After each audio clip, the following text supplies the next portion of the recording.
such thing as a flop. It takes a field for our football team.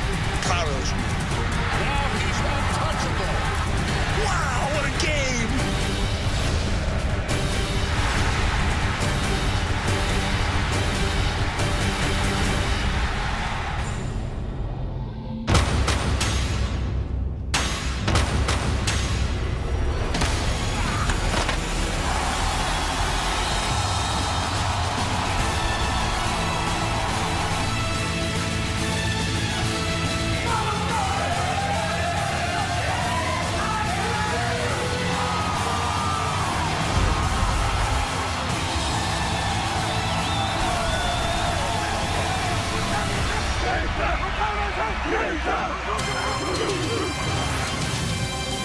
It's the Home Depot SEC on CBS.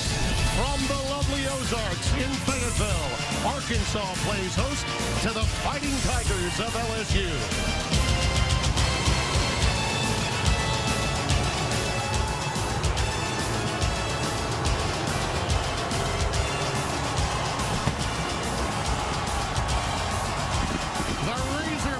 On Senior Day make their way out, as do the Tigers, the Bayou Bengals, with high hopes for their postseason future.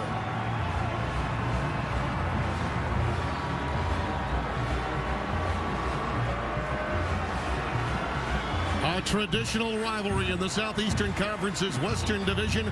As you look at the standings, LSU with a mathematical chance. They need help from Auburn in tomorrow's Iron Bowl here on CBS, and hope for the best. We shall see. Hello, everyone. Tim Brando by my side, the quarterback Steve Berline. And Steve, you could say that this was maybe a year of what might have been for LSU, but particularly in the case of Zach Mettenberger, even in that loss to LSU, he came of age. But what they found out last week against Ole Miss was anytime you're playing a team in this conference, you better bring it. You're exactly right, Tim. Last week, the LSU Tigers found out they could lose to anybody. They almost did lose to a pesky 5-win Ole Miss team. In fact, if it wasn't for an 89-yard punt return by Odell Beckham that tied the game at 35, and the defense stepping up, making the plays they needed to make to get the ball back for their team, and then finally Jeremy Hill scoring the third touchdown of the ball game for himself to give LSU that tight win.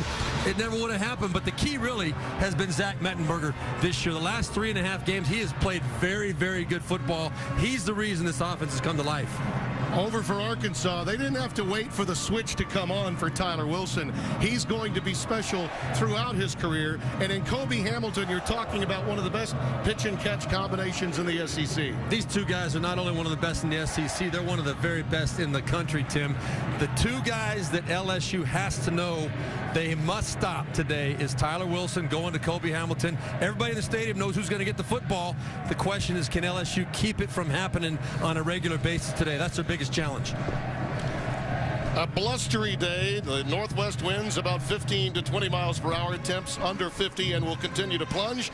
And the third member of our broadcast team, Marty Snyder, is standing by live with the LSU head coach. Well, last moment ago, you and I were talking about this. First, you have to win today, but you could play in the SEC championship game. How much was that a topic among the kids this week? It's not, to be honest with you. The quality of this week's opponent, Arkansas's offense, defense, and special teams, that's what we're preparing for. I asked him a moment ago. He said, we have to take care of business, but it is a possibility that we could be in that game. Who thought we'd see all the upsets we saw last week, Tim? No doubt about it, Marty. And this is a conference where once you get into mid to late November, anything could and possibly will happen. As you look at the series between these two, this is just the 17th meeting for the Golden Boot. And the first time the game has been played here at Reynolds Razorback Stadium since the inaugural season in the SEC for Arkansas. This stadium has been improved and will seat just under 80,000 as you look at John L. Smith and what will in all likelihood be his last game as head coach here at Arkansas. Took over under tumultuous circumstances, as everyone recalls, back in the spring and summer. But he hopes that he can leave a mark with this game. We had an opportunity to chat with him at pretty good length earlier this week. LSU won the toss, deferred, and Arkansas will receive. James Hairston and Drew Alamaw both wear number 30. It will be Hairston kicking off. And back deep for the Razorbacks is DeArthur Cowan, number 6.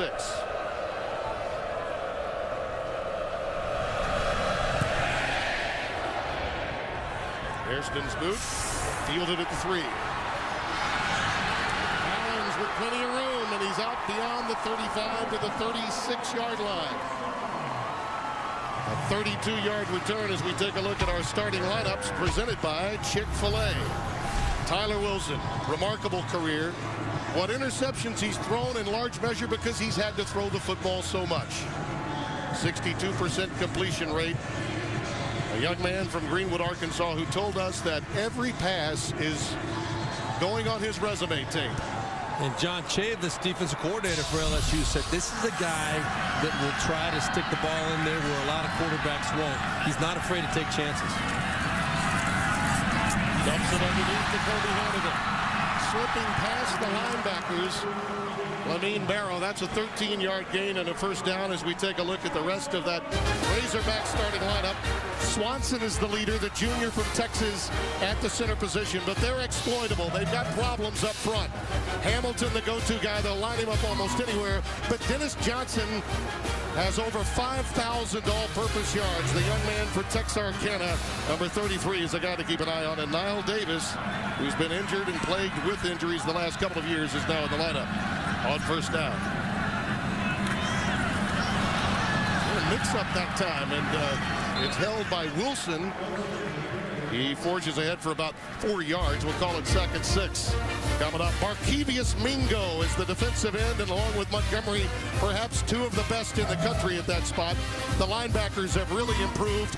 Minter is the leader, but the young guns, Lewis in particular, coming on strong. And that secondary led by the All-America Eric Reed at free safety. Earl Simon also an outstanding cover corner. Ronnie Wingo is coming to the game now on 2nd down and 6 for the Razorbacks. Wilson again, same shallow cross, same result. First down, a pickup of an 11, and Kobe Hamilton right away, Steve Berline, the go-to guy. Well, we talked about it in the open. This is a guy that everybody in this stadium knows Arkansas is going to try and find a way to get the football to him. You see right there the crossing pattern, and you can also see that LSU was in position to make the break on that, but it happens so quickly, and Arkansas showed so many different formations. They move Kobe Hamilton around. It's hard for them to know exactly where he is and where he's coming from.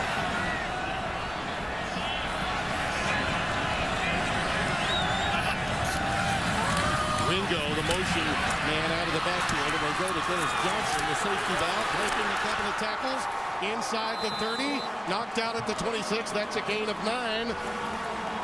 Stop was made by Kevin Minter. And it looks like Thurl Simon is hobbling off the field. He's the one that caught the brunt of that straight arm from Dennis Johnson out in the flat. Well, that's got not run good. right over. That's not good for LSU at all. They really need him. He is their top cover corner and can move in their nickel and dime coverage. They can move him around a little bit. They were hoping he could shadow Hamilton much of the day. There's Kobe Hamilton again. This time he's wrapped up after about a yard pickup, maybe 2. Markevius Mingo coming over from his defensive end position to make the stop.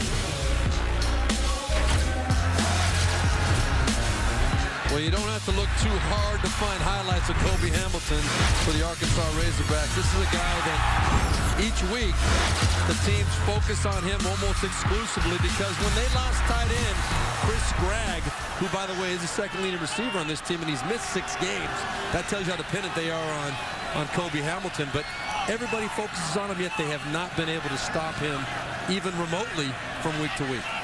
They go empty. Quick pass down the sideline. That's McKay. Mikhail McKay on the receiving end, number 82, stopped by Lawston. Another first down. We've got a marker down.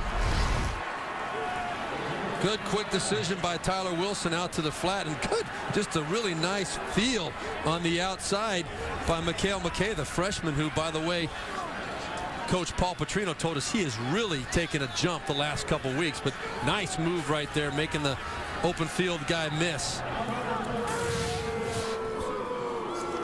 Yes. 15-yard penalty from the end of the runs. The play does result in a first down.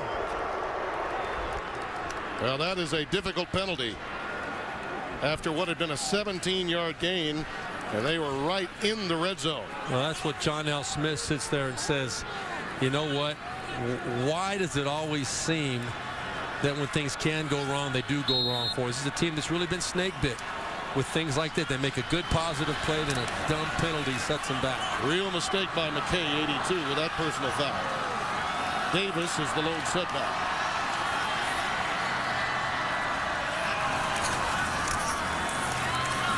Flush from the pocket, plenty of room for Tyler Wilson. A wise choice, stepping out of bounds at the 10. That's a gain of 11. Well, this is a very good athletic LSU defense. Tyler Wilson did not see what he liked up the field, decided to tuck it and run. Showed that he has the mobility to make you pay with his feet if you take away what he's got up the field. Really, the only thing that stopped Arkansas offensively of late turnovers. They had 5 of them last week, most of them coming in the second half. As we take a look at the Verizon red zone, Arkansas scored a touchdown 52% of its trips into the red zone. 9th in the conference. Jackson, nice move. Gets it down to the 2-yard line before being knocked out of bounds. That's a gain of 7. And a fumble, and it's recovered by LSU. It happened late on that hit. 87. Agayeri, the senior from Garland, Texas, comes out of there with it. Tim, you talked about it. This is a team, Arkansas, that is, listen to this, minus 17 in turnover differential this year. That's one of the very worst in the country. Right there, you make another good play. Dennis Johnson gets physical. That ball gets popped out of there. It looks like it was Barkevius Mingo that might have stripped that out of there. Lawson knocked it away. Number 6. Well, it was actually Lamine Barrow that poked it out of there. And Lawson got in there. That was a huge play by LSU to pop that football out, keep Dennis Johnson from getting in the end zone. That sums up their season, doesn't it, Steve? It really does.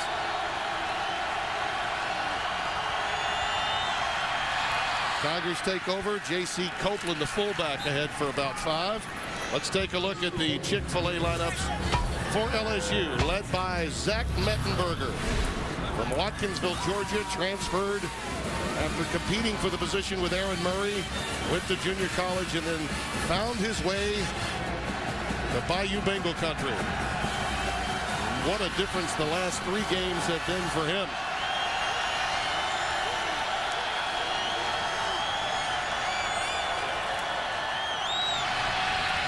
Jeremy Hill, the freshman sensation, has such an outstanding football IQ. Les Miles says perhaps the best he's ever seen for a freshman at that position. Rohan Gaines makes the tackle, a 19-yard gain. Well, he's a physical runner, Tim. I mean, he's 6'2", 235 pounds. As you said, true freshman. Look at him stick it up in there between the tackles.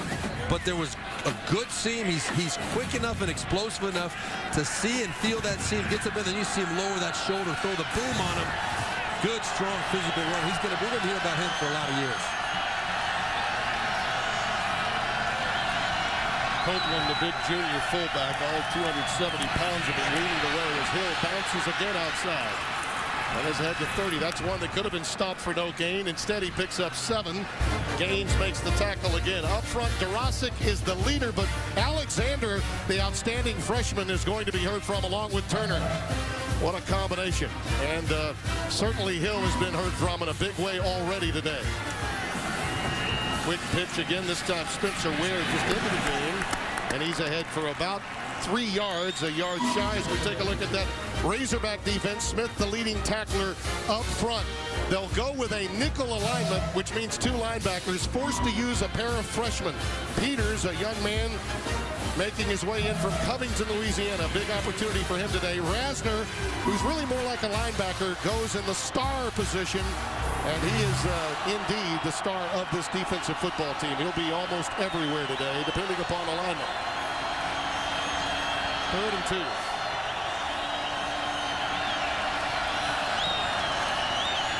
Where again? Just makes his way under. We talked about Bull and Dozier, right? The right side of the LSU offensive line. Trey Turner, 56. Vidal Alexander, 78. They'll go right behind them most of the time on 3rd and short situations. There's Alexander. And when you talk to the different coaches at LSU, I talked to Steve Craghold, the quarterback coach. He told me the big difference for Zach Mettenberger was the fact that this offensive line has settled down. The two freshmen on the right side, Turner and Alexander, have been really the key to the stability of this offensive football team. Adrian Boone is the wide receiver that's flanked up to the top of your screen. Spencer Ware, the setback, will take it off the right side. Well diagnosed by the Arkansas defense. They lose a yard. Nice work by Trey Flowers, number 86, the sophomore, along with A.J. Turner, number 31.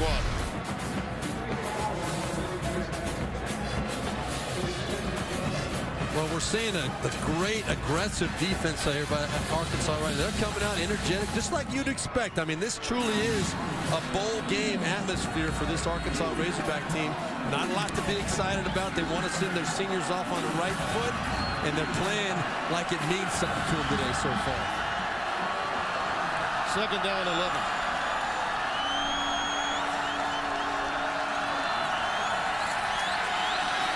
Mettenberger's pass, very well read by the Arkansas perimeter, as Ware got hammered by Will Hines, a cornerback number 9, freshman from Waco, Texas. Played perfectly by Will Hines. Let's listen to this. Boy, Spencer Ware had no idea that Hines was coming in from the outside. And you talk about a wake-up call right there. Zach Mettenberger, that blame goes solely on him. We're talking about how well he's been playing lately. He's got to see that corner hanging outside. That was baited perfectly by Hines to get that throw thrown that way. Boone moves to the bottom of your screen, 86. He sees man coverage. Jeremy Hill, the lone setback. Mettenberger in trouble and sacked. Back at the 28-yard line, a loss of 6. Chris Smith, we touched on him, the impact player up front. The defensive end got a quick start. He got off on the snap. Watch him up top. The right defensive end up top almost jumped the snap. But he is a guy that's got explosive capabilities off the snap. And his speed and his quickness are his strength and his assets. And right there pays off big time. Got past Narasic. Now Brad Wing will boot it away. And that punt is muffed. Picked up, and it should be recovered. We'll see which way it goes. Arkansas does hang on. It was muffed by Keontae Minor, number 15. But it's recovered by the Razorbacks at the 28-yard line. They dodge one there after the 44-yard boot. Well, how does a team end up at minus 18 on a turnover ratio? This is it right here. I mean, this was a very shaky decision to run up there and try and make that catch. Fortunately, Arkansas did not come away with another turnover. Huge break for Arkansas to hang on to it there. We are underway in Fayetteville.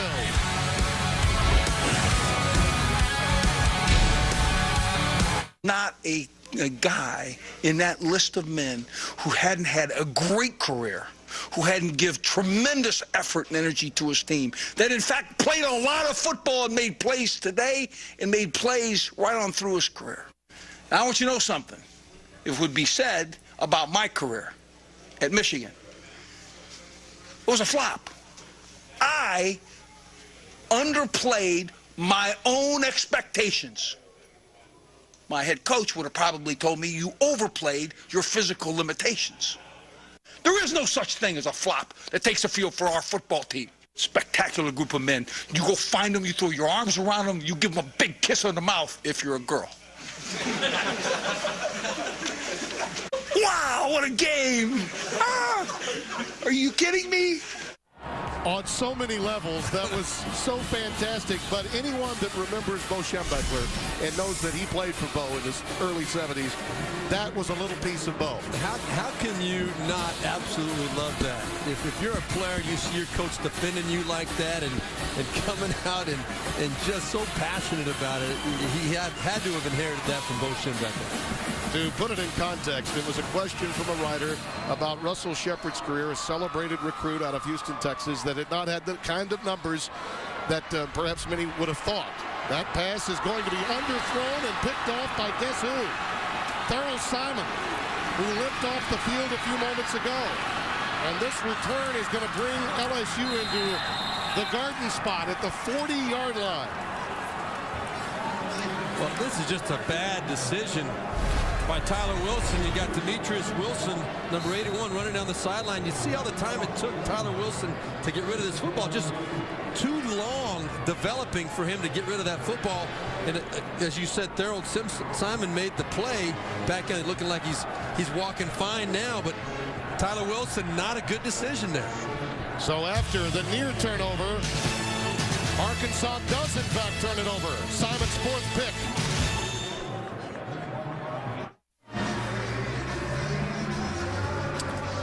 Just underway, no score here in Fayetteville.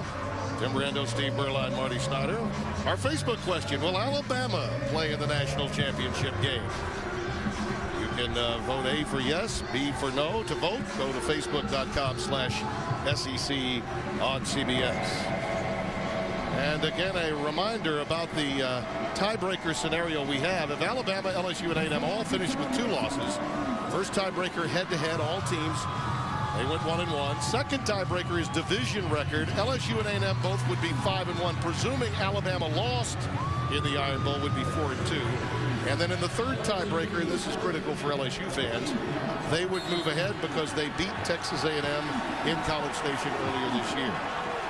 And let's not rule Georgia out of a potential national championship opportunity either. The vote on Facebook is for Alabama.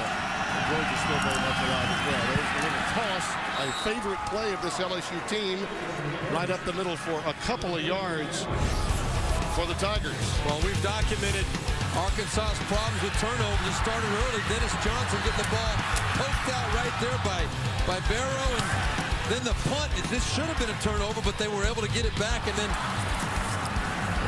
Hilliard, who had the run up the middle for a couple of yards, takes the swing pass and is out for about a 4-yard pickup. LSU remains 4 yards shy of the first down. Well, and then the final turnover, as we saw just a few minutes ago, Tyler Wilson making the bad decision to throw the football late up the field, was picked off by Thurl Simon. This is an Arkansas team that's been moving the ball today, but they're just holding true to form, not protecting the football. Yeah, that turnover differential, plus 13 for LSU, has been good for them and not so good for Arkansas. Now Mettenberger flushed, gets ahead for a couple of yards, will be shy of the first down. Chris Smith drags him down from behind.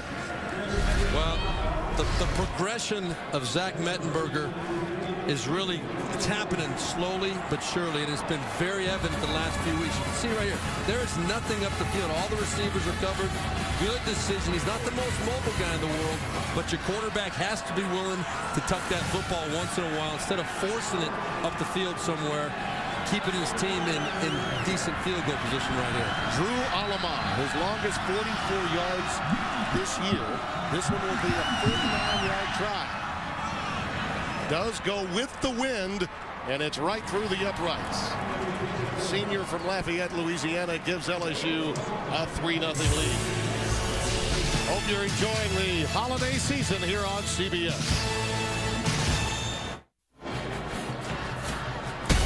Got a sports fan on your gift list? Avoid the crowds with CBSSports.com shop. Save big on all officially licensed clearance gear with an additional 20% off at shop.cbssports.com. Well, 3-0 our score. 49-yard field goal by Alama, his longest of the season to this point, with a following win. 4 plays, 8 yards after the interception by Thurl Simon. Well, what a recovery by him after he limped off and looked as though they have had a minor ankle injury, and then right back out there in the underthrown pass by Wilson after he completed his first 6 for 61 yards and the fumble at the goal line by Johnson. That certainly was a critical mistake by the Razorbacks. And LSU leads by 3.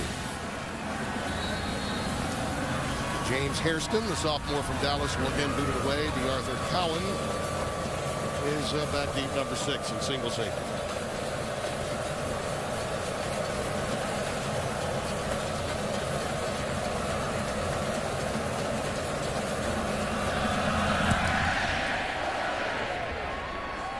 With that following wind, we mentioned it's gusting up to about 20 miles per hour. That's easily a touchback. And the Razorbacks will take over 1st and 10 at the 20-yard line. 4:45 remaining here in the opening quarter. Very important game for the Tigers, and they're out to a decent start.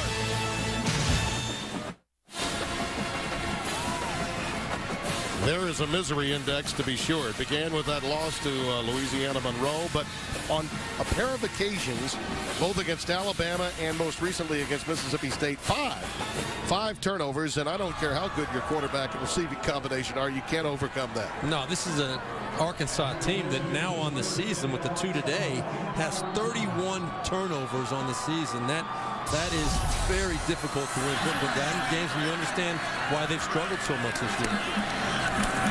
Dennis Johnson turned it over at the 2-yard line, pumps free off the tackle position on the left-hand side, and that's going to be a first down. He's beyond the 35 to the 36-yard line. That's an 11-yard gain, those short, choppy steps of his. Well, this is an LSU defense that leads the country in turnovers as well. They have 31 takeaways on the season, and even though it's a good, positive play by Dennis Johnson, look at all those LSU Tigers reaching in there trying to pull that football out. They smell blood. They've already gotten 2 turnovers today. They're going to try and figure out a way to pop that ball out anytime they can. See Mingo playing outside that tackle position, who has a marvelous angle and gets such a quick start off the defensive front. That quick out pattern is complete to Johnson. They'll use him out of the backfield quite a bit. He picks up 5. Super Bowl MVP Drew Brees takes you on a private tour of his New Orleans home in an all-new person-to-person tonight, only CBS. Be sure to set your DVR. One of the most impressive people we've seen come along in the NFL in a lot of years. That's a guy that just knows how to handle any situation. Tyler Wilson says he really looks up to Brees, models his career after Brees. That's a pretty good guy to emulate. Again, the shallow cross has been the most successful passing play. This one complete to the junior from Norcross, Georgia, Julian Horton, ahead for 7 yards. Well, you're going to see Julian Horton right here coming across the field. He's going to come all the way across. They have a double cross, one going each way, and you can see the confusion that it creates. And look at LSU. They got a bunch of LSU Tigers running into each other, trying to figure out who the ball's going to. Nice design there. Very comfortable and very confident running those crossing routes. They'll try and get it to Kobe Hamilton more often than not, but right there, spreading the ball around a little bit. First down with Hamilton at the bottom of your screen. And again, Wilson flush from the pocket. That's from inside Josh Downs, 77, coming through to make the stop. Well, Josh Downs, the defensive tackle, lined up inside, just gets the single block from Travis Swanson, the center. And when Tyler Wilson does not see what he wanted up the football field, decided to try and tuck it. And Downs obviously good enough to react and make the play. He is the only senior on this LSU defensive starting 11, number 77. Second down and 13.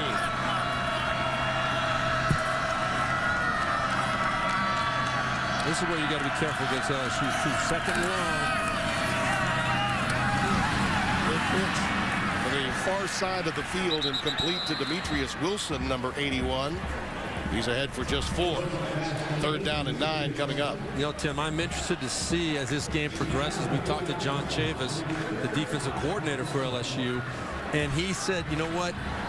We're going to do things a little bit differently today against Arkansas because of the fact that Kobe Hamilton is such a huge part of their offense.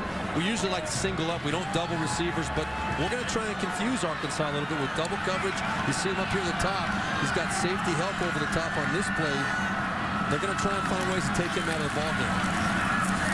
And the swing pass again to Dennis Johnson. LSU so aggressive, they overrun the play, and then finally, Lamine Barrow, 57, racked him up along with Micah Eugene. We'll call it a gain of 4, but it'll be a punt formation coming up for the Razorbacks.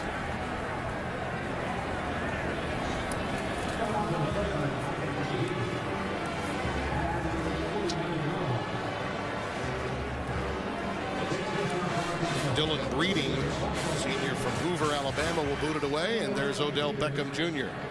Had that 89-yarder a week ago that turned the game around in Baton Rouge against Ole Miss. Really was the key play in that ball game. Down 35-28 late in the fourth quarter. angling the punt, looking for a bounce. Looks like he got it. Well done by Breeding. 45 yards and out of bounds at the 2-yard line. So the Tigers will be backed up. Nice job by Demetrius Wilson. He really had no idea where the ball was blocked by Simon, but blocked right into where the football was.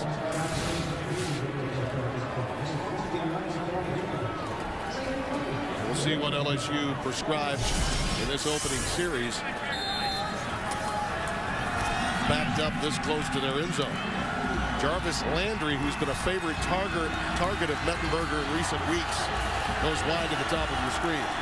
Hill is in the backfield and it pops wide open for him again off that right side behind Turner and Alexander. A 9-yard pickup. Yeah, behind Bull and Dozer over there on the right side. You know, Paul Haynes, the defensive coordinator for Arkansas, told us LSU presents so many problems offensively and as a team in general because they're so big and physical up front. But what makes them even more unique is that they're athletic. And so if you try to get big with them, they're better athletes than you. If you stay with your more athletic team, they're too big for you.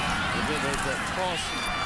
Quick toss straight back, and they're always running right through the tackle gap there, ahead for 2 yards on the carry by Jeremy Hill. And people ask, I know, just walking around talking to fans over the last couple of days, so they say, why does LSU always run that quick little inside toss like that? And you know what it is? It's an offensive lineman mentality and that head coach, Les Miles, and they want to pound it up in. It's the core of everything they do. If it works, why not? Exactly right. Until they can stop it. You got to make them respect it because it opens up everything else. Well, we come to the end of the first quarter. Turnovers the problem again for the Razorbacks. LSU leads it by 3 and will return to Reynolds Razorback Stadium. After this message and a word from your local station, you're watching the Home Depot SEC on CBS.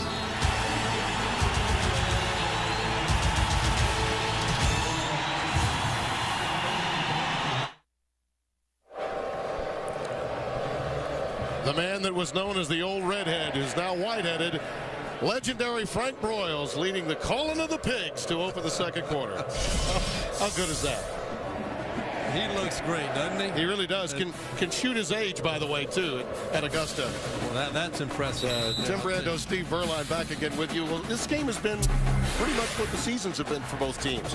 LSU opportunistic, Arkansas turning it over to you. Exactly right. You know a Les Miles football team, if you give them anything, it's going to cost you at some point in the ball game. And today, 2 turnovers by Arkansas. The first one, good play by Dennis Johnson, but the ball is popped out by Barrow and Loston.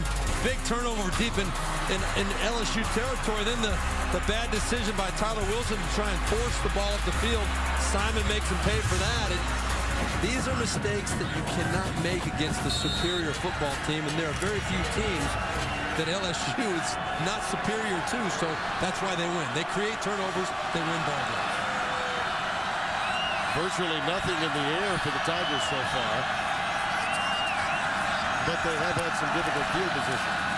Mettenberger looking for and finding a wide open Odell Beckham Jr. He's great after the catch, too.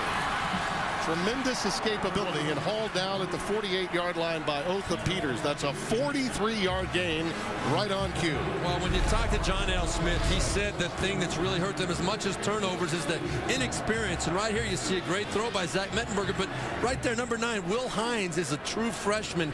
He got lost in space out there, and that's why he was so wide open. That's why the throw was so easy for Mettenberger to find Beckham out there in the deep corner route. Jeremy Hill dots the I. Big J.C. Copeland, the fullback. Again on first down, that out pattern caught by incomplete. Beckham lost it on the way down. He stretched for it, but could not reel it in. Now, we talked about Mettenberger, and he told us yesterday it was more of a coincidence what happened with him as you take a look at this pass. And Beckham has been a guy that's made a lot of play. He's been the big play guy for Zach Mettenberger for this LSU team. But right there you saw the referee in great position. The ball was not under control when he hit the ground. Good call.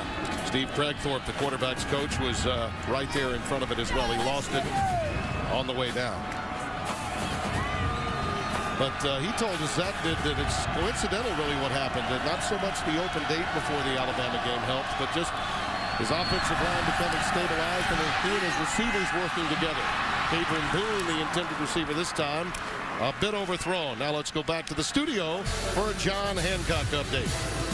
All right, Tim, thanks. It was Nebraska at Iowa earlier. Rex Burkhead, his first game in a month, gets Nebraska's only touchdown of the game. It was all they needed to advance to the Big Ten championship game against Wisconsin next week.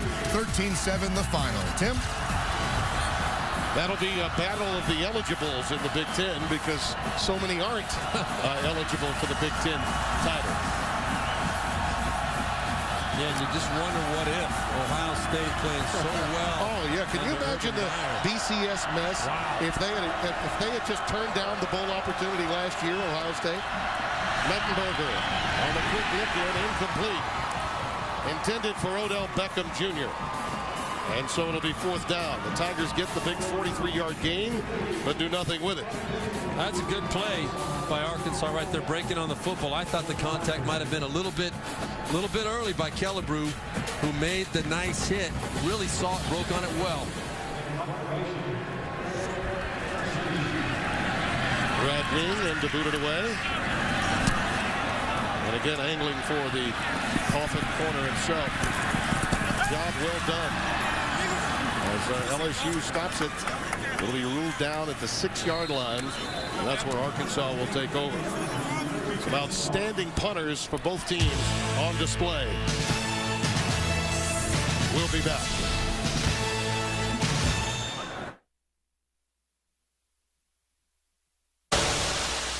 Time for a taste of the SEC, presented by Sonic. Walk-on offensive lineman Brandon Burlsworth will forever live in the hearts of Arkansas Razorback fans. Against incredible odds, Burlsworth eventually became an All-America, later fulfilling his dream of being drafted in the NFL. In 1999, on his way home, Burlsworth was tragically killed in a car accident. His tremendous spirit and passion live on in Arkansas, where his locker is a constant reminder of his everlasting memory. I must say I got a chance to meet that young man in the 90s, and he was truly one of the stories that brings us back to the college game always, Steve. Consummate student athlete that had a chance and made the most of it. And what a tragic ending to it, but the memory and the example he leaves behind. So much more good than bad in this game. No doubt. Lyle Davis is the lone setback for Arkansas. He'll bounce it outside and it's cut back. Well, he burst into that hole a little bit better than we've seen him of late since the injuries. We do have a flag down at the 20-yard line. He's out of bounds. Matt Austin is our white hat, our referee today. One of the more experienced officials that we have in the Southeastern Conference. Illegal block below the waist, 87 offense. Half the distance to the goal from the spot of the foul. Repeat first down. Austin Tate, and look at the face of John L. Smith. It says it all right there. Monday, when two broke girls get a business opportunity, they'll do anything to make it happen. Catch a new episode Monday, only CBS. And you hit it right in the head, Tim. Niall Davis looked good right there. We saw him a couple weeks ago against South Carolina, and boy, he burst onto the scene as a freshman a few years back, and he's had injury troubles that have really plagued him, but boy, he looked good there that last play. Wilson looking for a streaking receiver down the sidelines, incomplete. The intended receiver was Mikhail McKay. Well, he had a pick. He had nothing but incompletions, and finally, an incompleted forward pass for Tyler Wilson today. He's about to get into some rarefied air. You see 10 of 12 on the afternoon, 6 yards away from breaking Ryan Mallett's career yardage record.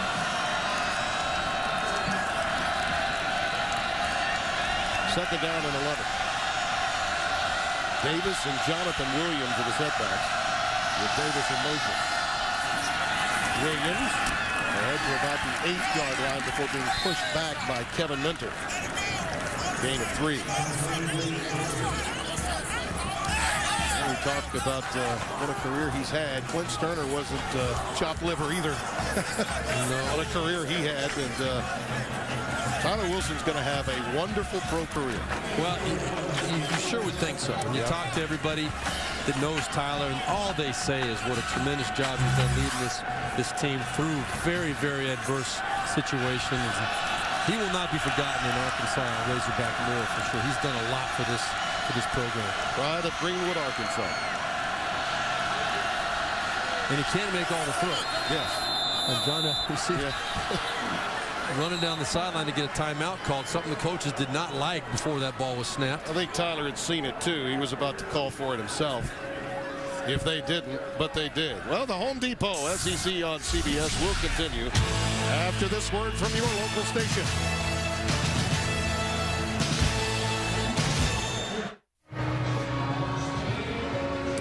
As you look at the standings in the SEC West, remember LSU first things first needs to win this game. Then they need help from Auburn tomorrow against Alabama in the Iron Bowl. And frankly, they need A&M to take care of business too, because they need to win the tiebreaker against the Aggies. But in the Eastern Division, Georgia is already there. However, Florida figures into the national championship mix. Should USC knock off your Irish, they become the best looking and most attractive one-loss team in the bowl championship series scenario. There may be some arguments from Oregon depending upon what happens in their Civil War matchup with Oregon State, but we shall see. And I know what your prediction is for that game tomorrow, Notre Dame USC, and I'm taking the other side. You know who I'm riding with. I know. You and Aaron Taylor have waited a long time. I'll cut you some slack. 3rd and 7 for Wilson. Beautiful pass, but it's incomplete. Right off of the shoulder pad. That should have been caught by Hamilton. Rare that you see him not bring that one in. It might have been a little behind him, but catchable. You know, I think this is a pretty darn good throw, Tim. You're going to see right here, that ball hits Kobe Hamilton right in the numbers. I think Kobe Hamilton, he knew there was a lot of yellow helmets coming toward him. He was trying to get down before the hit, and I don't blame him. I'm not saying that he did something wrong on that play. He was just trying to catch that ball as he was going to the ground, and it just popped out. He would make that catch 99 times out of 100. That was a laser. That was very well thrown football. Reading's punt from his end zone for Odell Beckham Jr. at his 36. 1 misses, 2 misses, and number 3 carousing at the 40-yard line. That's a 54-yard boot. Ross Rasner wrapped him up. Monday on CBS. Is she a psychoanalyst or just plain psycho? Catch an electrifying new Hawaii 5-0 Monday, only CBS. Love that show. Well, we have not seen a whole great display of offensive football here yet today. LSU only 88 total yards of offense. They have been showing signs of an explosive ability the last few weeks. We just haven't seen him get on track yet today. No passes to Jarvis Landry as yet. Kenny Hilliard is in the game. He's ahead for about 3 yards and then pushed back. He's the pounder. In many respects, when you hear Les Miles talk about his stable of running backs, the committee, you almost have an idea of what's coming. But it's like they line up and say, even though you may know, we're going to beat you anyway. Because they can. Yeah. Because they can. Hilton, this time, off the left side to about the 47-yard line. 4-yard pickup. A.J. Turner makes the stop, and you see the Razorbacks defense has been certainly a concern. A lot of it because of injuries. They lost a couple of veteran linebackers, and Highsmith and Tenarius Wright, Terrell Williams, and it's been trial by fire for linebackers and cornerbacks. Yeah, they've got 3 true freshmen, Turner, Peters, and Hines, the defensive back on the outside. True freshmen. 5 true freshmen have been starting at some point during the game. But guess what?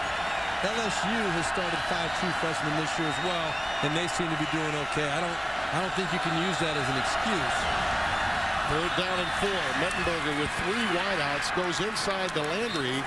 He appeared to have his forward progress spotted just inside the 50 at the Razorbacks 49. That should be good enough for a first down. Well, that was a generous spot right there. I think you're right, Tim, that he did definitely get across the 50. I don't know if he got inside the 49 like that spot says. LSU didn't waste any time getting another playoff, though, did they? That's just Cajun Boone up at the top of your screen on the receiving end. And, Landry ahead for 6 yards. Jarvis Landry now the recipient of 2 passes after not being thrown to for a quarter and a half. And again, they're going without a huddle. Very fast. He started doing this a few weeks back. Odell Beckham Jr. is up at the top of your screen. James White, number 82 at the bottom. On second down. Going to that back shoulder, overthrown, intended for Beckham Jr. 3rd and 6 coming up. Well, that was good coverage by Rohan Gaines. I think Zach Mettenberger, he knew pre-snap he wanted to go outside to Beckham, but Rohan Gaines did a great job of reading that route and breaking on the football. I think it scared Zach Mettenberger.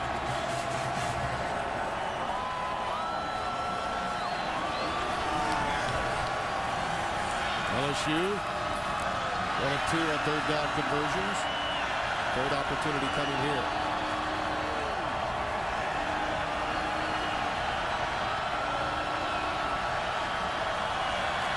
Mettenberger, beautifully designed play for Ware, but does he have a first down? Looks to be maybe a foot or so shy. Yeah, looks just short. Now, this is the part of the field, though, where I think you'll see fourth and less than a yard. You're going to see Les Miles probably go for this if they don't get the favorable spot. Good job getting rid of the football by Mettenberger. Spencer Ware goes out of bounds. The question is, where was that football when he stepped out of bounds?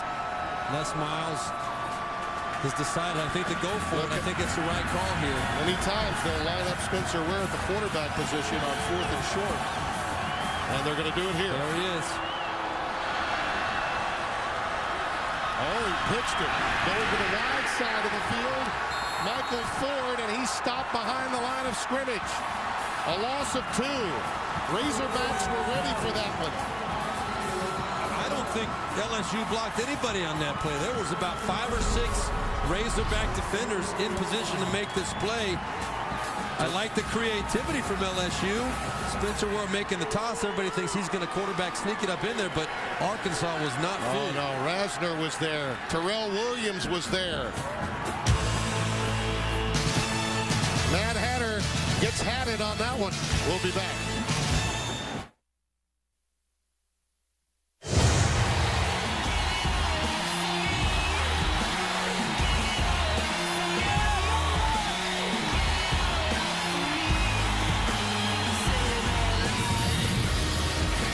LSU with a 3-0 lead with 9 and change remaining here in the second quarter. Don't forget tomorrow, 77th renewal of the Iron Bowl.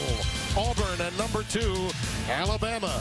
3:30 Eastern time. Vern, Gary, and Tracy will be along, and Autotrader.com will be at 3 Eastern. Archie Manning will be in the studio with Spencer Tillman and myself. And don't forget the college football special presented by Ram at 2:30 Eastern time. So an hour full of conversation before Toe meets Pigskin between the Crimson Tide and the Tigers. Dennis Johnson is the lone setback on 1st and 10 after Arkansas stopped LSU on down.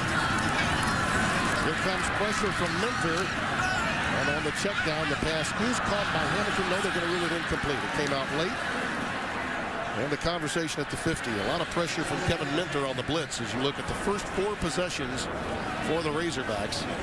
And that long drive, I mean, you talk about a difference maker. That fumble by Dennis Johnson, this game would be far different had that not occurred. Yeah, and that was the first drive of the game. That's where you make your statement. If you come out and put that ball in the end zone on the opening drive, it just gives you the confidence that, hey, we're ready to play today. Instead, you come off with your head down, not the way you want to start a football game. Razorbacks about gained LSU. Really only one big hookup from Mettenberger to Odell Beckham Jr. That's been pretty much LSU's offense. Johnson gets ahead for 6 yards on the carry, and he's stopped by Kevin Minter again, the very active linebacker.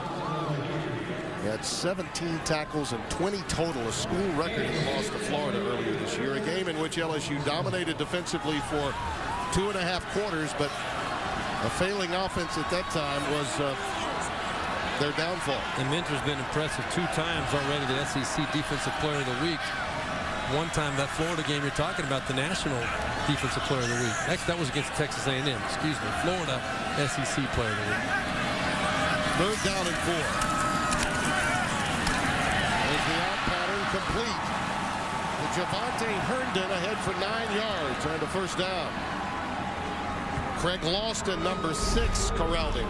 Well, Paul Petrino told us the 2 matchups he liked one-on-one coverage were Craig Lawson and Eric Reed, the other safety. Both those guys, he felt one-on-one coverage. Those were the places where Arkansas would have the opportunity to get a good matchup right there. Great job diagnosing it by Tyler Wilson, and he just went over and broke the career school record over Ryan Mell with that last completion. He only needed 6 yards. He got a lot more than that. Dennis Johnson jitterbugs inside the 40. Head for about 3. Lamine Barrow, junior from Marrero, Louisiana, made the stop. There are the numbers on what is now a record-breaking career. A young man from Greenwood, Arkansas. That becomes his 28th career record, I believe. Yeah, it's up to 20. Yeah. Completion percentage. Just an amazing, amazing run. And in some cases this year, without a lot of help. On 2nd down. Flush from the pocket.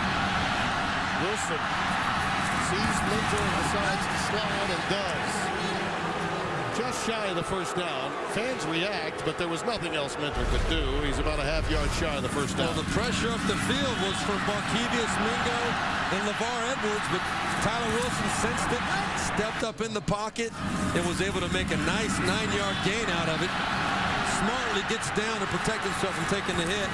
Yeah, it was a little bit late right there, Minter coming in, but I don't think it was late. No, and he didn't spear him. Nope. He pulled his head up as he went down. 3rd down and less than a yard. Out of the shotgun, and again, that crossing pattern is tipped.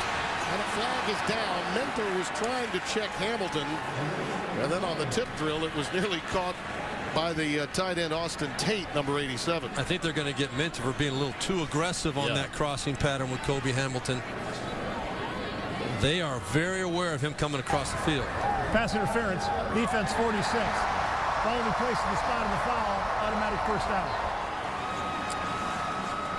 Yeah, Minter, no doubt. He was looking up Kobe Hamilton all the way right there. You see him grabbing right there at the hip. That's enough to get that flag thrown because it allowed Minter to pull himself forward, kind of catapult himself forward to get ahead of that football.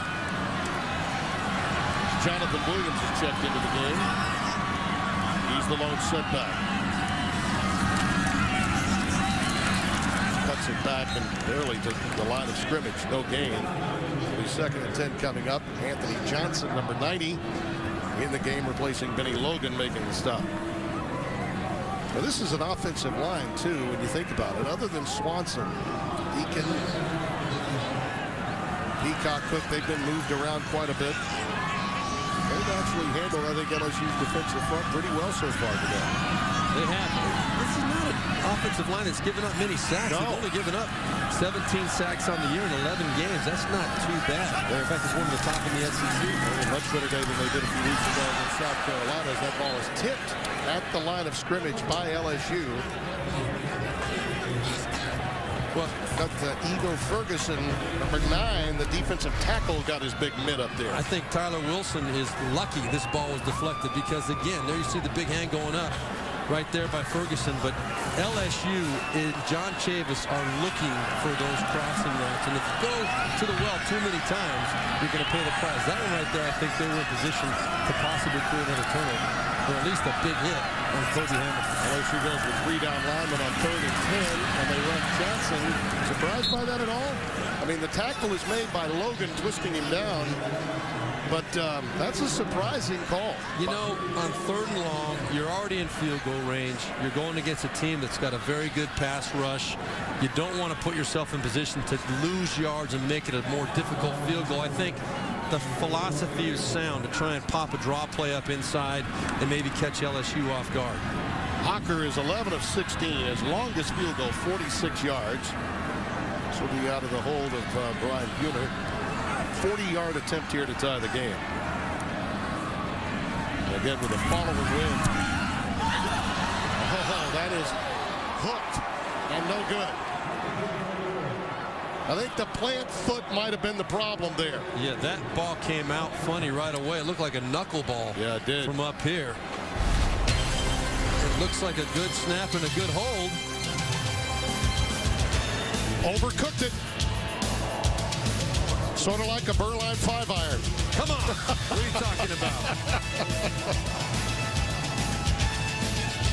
Logan knew right away, and so did the LSU bench.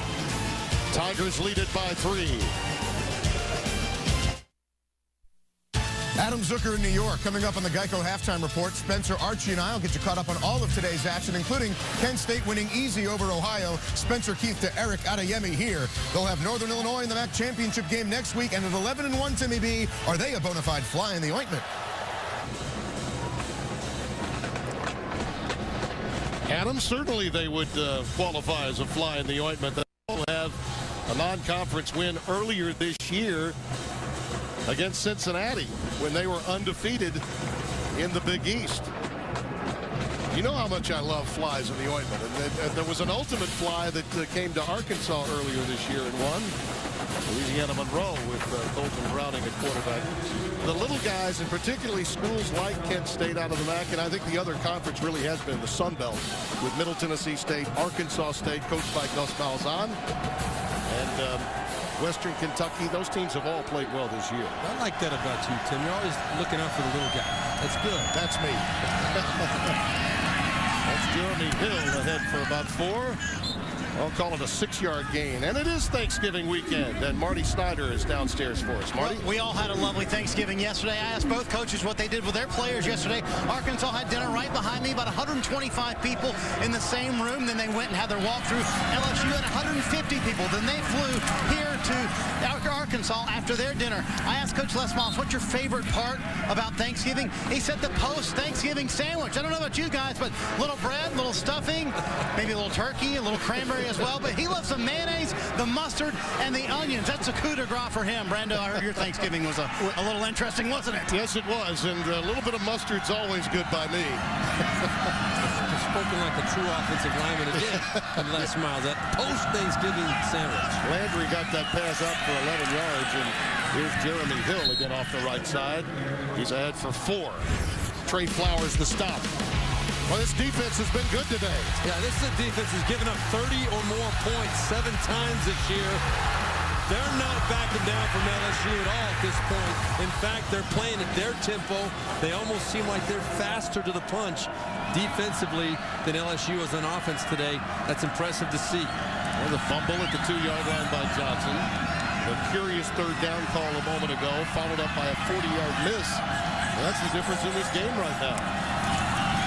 There's that favorite quick toss, and Hill just continues to navigate. And I can see now what Coach Miles was talking about, his IQ, being able to read and be patient with blocking ahead of him. Well, that's what I took out of that play right there. And you see what Les Miles is talking about, running behind Turner and Alexander. Again, the freshman offensive lineman.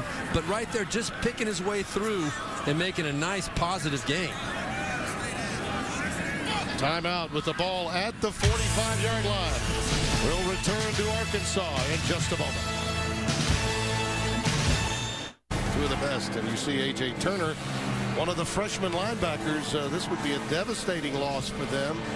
Both he and Otha Peters, freshman, the 2 linebackers are going with in this sort of nickel alignment. And to illustrate how significant that is, the 2 players that they're replacing, Alonzo Highsmith, Tenarius Wright, were both leaders of this football team, seniors.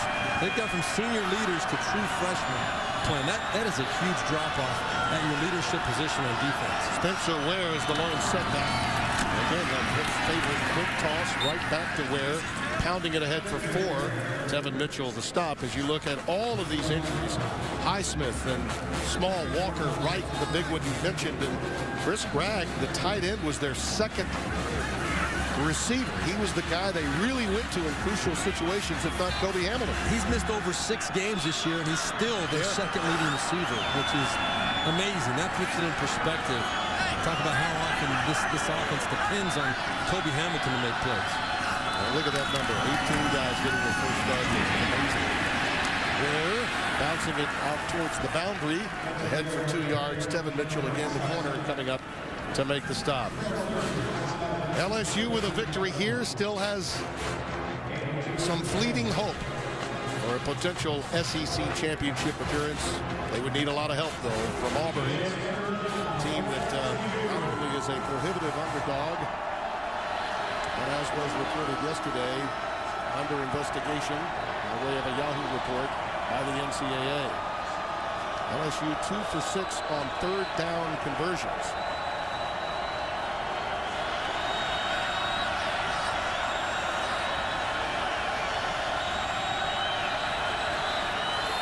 Third and 4, we got a pre-snap flag, it appears. Or perhaps a timeout. Dorosic may have moved prematurely. He did. You are on it, Timmy B. Just a little bit of a jump start. Yep. Dorosic. Senior from New Iberia.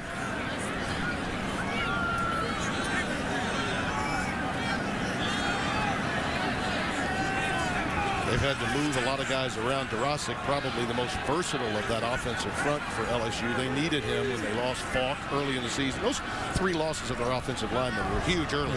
Timeout LSU, the first timeout of the half. Oh, and they did get the timeout before the movement. So,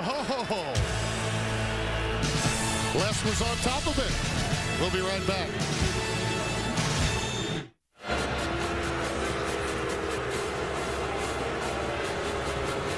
We're back. You're going to see this definitely did happen right here. Steven Rivers, the backup quarterback, walks over to Les Miles and says something, and you're going to see Les Miles' reaction. He says something, and they don't see something they like. Timeout. And it definitely happened before the snap. And guess what else happened during the timeout? Arkansas got an unsportsmanlike conduct penalty from their bench because they were so upset. They thought that there was an incorrect call made given LSU that timeout. I mean, Dorosic clearly was guilty of premature movement. No doubt about it. But the timeout did occur. It did occur, but you talk about pouring salt on the wound there. I mean, John L. Smith has got I don't know if he was responsible for the unsportsmanlike conduct penalty, but you go up, you're thinking you're in a good situation. You got the offsides or illegal procedure. Now all of a sudden, they got 15 yards and a first down. Fans reacting, obviously. Jeremy Hill dotted the I on first down. Jarrett Green, 57. Defensive tackle makes the stop after a pickup of 2. Both teams with a couple of timeouts remaining, under 2 minutes left. In a lot of respects, I think that what we just witnessed there, that kind of breakdown with a penalty pouring the salt on the wound. John L. Smith was put, I think, in a very difficult position when he was only hired for 10 months. He was told to be the caretaker, let the staff run it, and had all of this experience. It was a recipe for disaster, and there's really not much that could be done about it. Mettenberger's pass, he was hit just as he released it by Flowers, 86. Well, I'll tell you something else, Tim. He was hit, no doubt about it, but Zach Mettenberger had made his mind up before this snap to throw the football. And I'm telling you, if he would have not gotten his arm hit right there, that ball would have been picked off. Because where he was going with the football, Ross Rasner was in perfect position to jump that ball and pick it off and possibly return it all the way down the sideline. Well, this is easily the best drive LSU has had. 54 yards to this point. It's 3rd and 8. Spencer Ware is the lone setback. Mettenberger for Landry. Did he catch it? Hands of Velcro. Touchdown, LSU. How about that? This might be one of the greatest catches I think I've ever seen. Over the top of Otha Peters. Watch the right hand go up. Look at this catch. It was like he's riding a bull. You see him holding that left arm up in the air as he goes down. Now the question is, did he come down with complete control of that football? He only had the right hand on it. He goes up. What a tremendous catch. Well, you got to review it. It's got to be reviewed for sure. I mean, but that's a great shot here. Let's see this. He tucks that football. I don't think there's never any hits question. the ground. Never. It's a great. That's just a remarkable catch. They have to review it. And the only other thing that could come up. The only other thing that could come up, Tim, is did he come down? After review, the ruling on the field is confirmed. Touchdown. Now the crowd can respond any way they choose, but Ben Oldham, the replay official, is absolutely accurate. This is just a remarkable catch. Yeah, my only question was what part of his body hits first, and his feet definitely. That was no doubt about it. What a tremendous catch. That's one of those you just shake the opponent's hand and say, we'll live to fight another day. Nothing you can do about that. Alamo with the extra point. That was a bit of a knuckler. He just squeezes it through the left upright. And the score is now 10-0.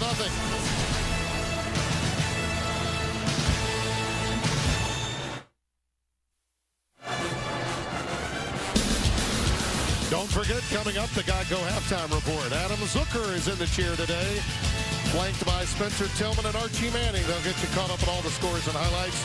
Plus, they'll have an Iron Bowl preview as number 2 Alabama looks to keep its national championship dreams alive against Auburn. That's all on the Geico halftime report. Well, by far and away, the best drive for LSU, culminating with a remarkable 22-yard hookup between Mettenberger and the man that's really become his favorite target, Jarvis Landry, of late.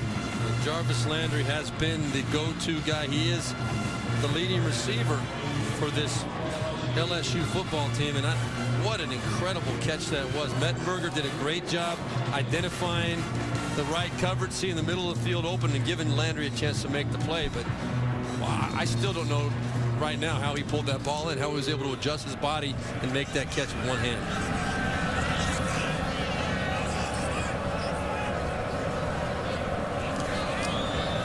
Hairston will kick it away.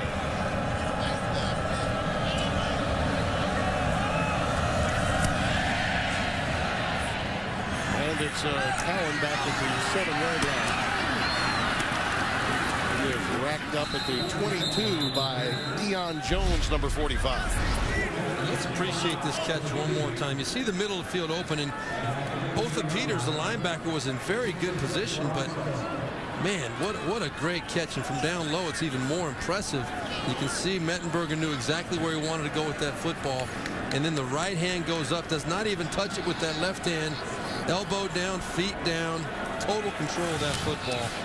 It takes a lot of strength to reel that in with one arm and maintain possession. Pretty impressive. First and 10 for the Razorbacks. Davis is the lone setback, but that pass is again, the crossing pattern's been there for Kobe Hamilton all day. And he's ahead to the 43-yard line, stopped by Lamine Barrow, a 20-yard gain. Clock ticking with 57 left, stops on the first down. Tyler Wilson exhorting his troops to pick up the pace. We got to get something on the scoreboard here. He knows how significant it is to get something on the board before they go into halftime. Is incomplete. Barrow was there with the coverage of Austin Tate, who was the intended receiver. A couple of timeouts for Tyler Wilson to work with. I'll tell you what, Tyler Wilson right here, if he would have seen this cover, watch right here up the seam. It's a complete bust in the coverage by LSU. You think? Right over the top there, you see the middle of the field was wide open. If Tyler Wilson would not have rushed that pass, he might have had a chance to identify and diagnose who that was. Why, it was Julian Horton running right down the middle of the field. 2nd and 10. And we've got a flag.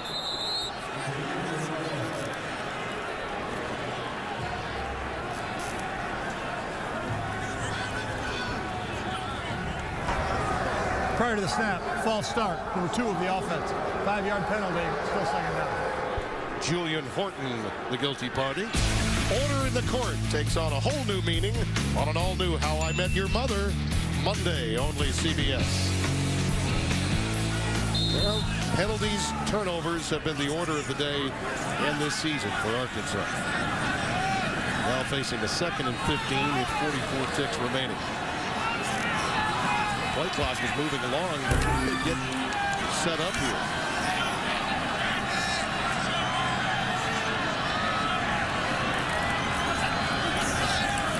Here comes the blitz. From the outside, the pass incomplete. Thrown behind Niall Davis. Pressure coming off the outside from LSU. Markevius Mingo was also applying some pressure in the defensive end position. If I do have a complaint about this offensive philosophy today in Arkansas, my complaint is that they're relying too heavily on these crossing type patterns. Right now you got 38 seconds left in the half. You got to move the ball up the field. The crossing patterns, LSU's going to give you those. They're going to make a tackle, and it's going to be done. You got to try and make some big yards against this football team. 1 and 4 on third down conversions, and that's what they had in mind there. But the pressure came, and I believe we're going to have a penalty against the Tigers for a late hit. Markevius Mingo, a little too much steam in that hit of Tyler Wilson. It was a big-time hit, Tim, and Tyler Wilson, glad to see him popping up. It was Markevius Mingo, and we're going to see what the call actually is. I don't know if it was a blow to the head or just unsportsmanlike conduct, but it was a big-time hit. Personal foul, roughing the passer, 49 defense, 15-yard penalty, automatic first down. Well, at game speed, I didn't notice that it was that late of a hit. I don't think that's roughing the passer. I think they're going to get him for the above the shoulder with the head up. Launched himself. Yep. You cannot go above the shoulder with the head tilted up.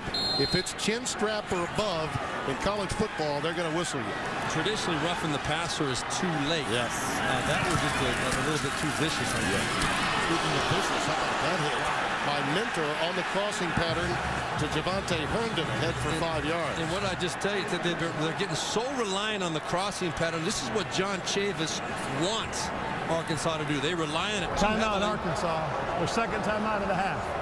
They have 1 timeout remaining, 22 ticks left.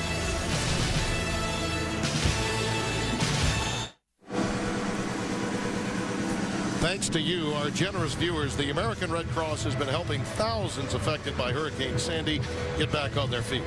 On this Thanksgiving weekend, we want to thank all of you for making a real difference. Learn more at redcross.org. CBS Cares. Tim Brando, Steve Berline, Marty Snyder. The ball has been set at the 41, and a couple of seconds were added to the game clock after the timeout, so 24 seconds remain. If they can just get another opportunity at 3 and convert it, could mean a world of difference for Arkansas. Walker missed a 40-yarder a few moments ago. They do have the 1 timeout remaining.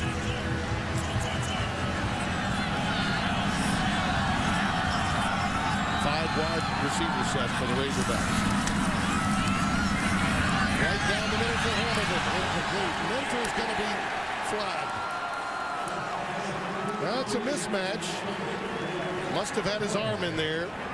Well, I'll tell you, it was great coverage, in my opinion. Mentor was in perfect position. Yep. Might have been a little bit too much contact. It was Kobe Hamilton running down the middle of the field. And I thought Tyler Wilson. Pass interference, defense 46. 15-yard penalty from the previous spot, automatic first down. I thought Tyler Wilson was making a mistake throwing it down the middle of the field. You see what great position Mentor's in right there. He's perfectly positioned to make a play on that football. He just didn't look back, and he did have the contact while the ball was in the air. You cannot have that contact up the field once that ball leaves a quarterback's hand. You got to turn your head. Got to make a play on the football, yes. You got to attempt to find that ball. McKay goes up to the top of the screen. Again, an empty backfield. 17 seconds left. Couple of key penalties here against LSU keeping this drive alive. That ball appeared to be tipped at the line of scrimmage and incomplete, intended for Mitchell. Number 17, Brandon Mitchell, who's back from serving a suspension. I think you're right, though. I think that ball was tipped. There was pressure coming from Barrow up the middle, and I think he might have got a hand on it. There's 57, Lamine Barrow. John Ehret High School in Marrero, Louisiana. Like you said earlier, the crossing pattern is something LSU's been sitting on. If they're just lining up to try to get 3 and they throw another one, we'll see what happens. They do have the 1 timeout remaining. Clock's down to 1. Got to get rid of it. Did they have to call the timeout? I think they did. Oh. Boy, what a mistake. Boy.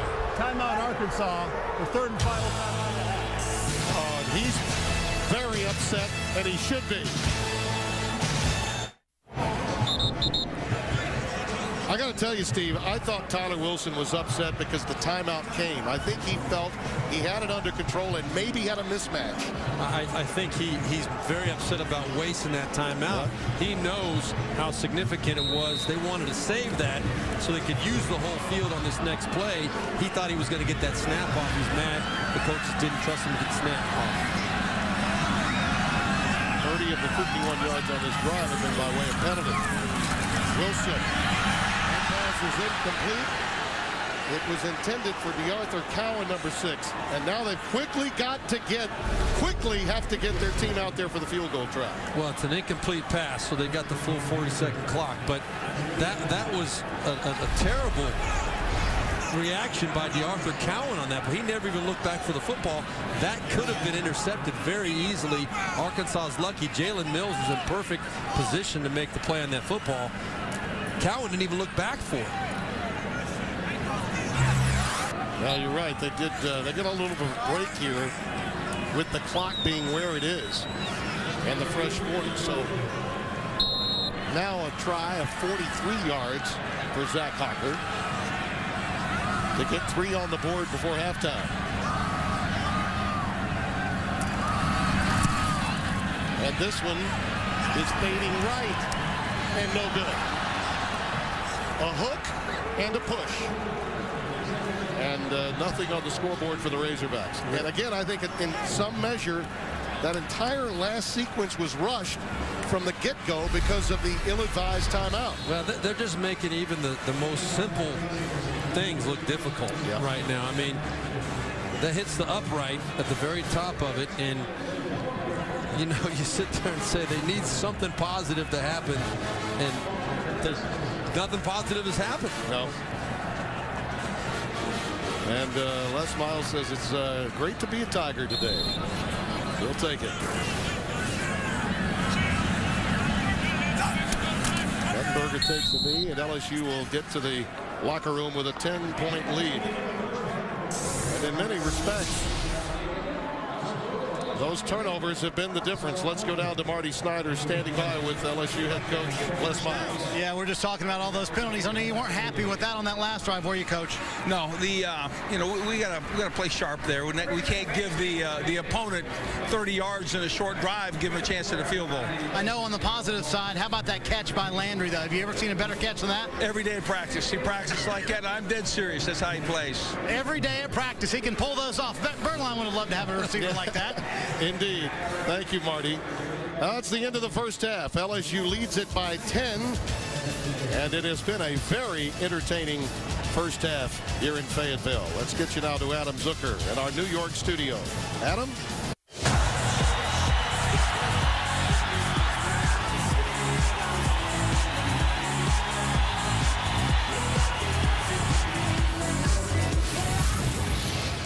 Our score at halftime, 10-0, LSU with the lead, and downstairs Marty Snyder is standing by live with Arkansas head coach John L. Smith. Fresh from the locker room talking to his kids, was the #1 objective just figuring out how you don't beat yourself, John L.?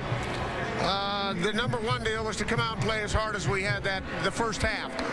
Good things are going to happen. We can't take the ball all the way up and down the field and then fumble it like we did going in. We're going to have to be able to, you know, you may make a field goal as well.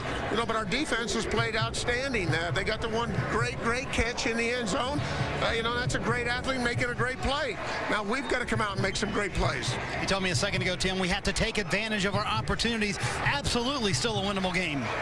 No question about that, Marty, but Steve Beuerlein, as you diagnosed, after that first drive, 6 of 7, 62 yards, and then the fumble, they've been shut down by the big chief, John Chavis. They sure haven't, but it has been simply a matter of LSU making big plays, as John L. Smith said. First off, they did come right out, move down the field.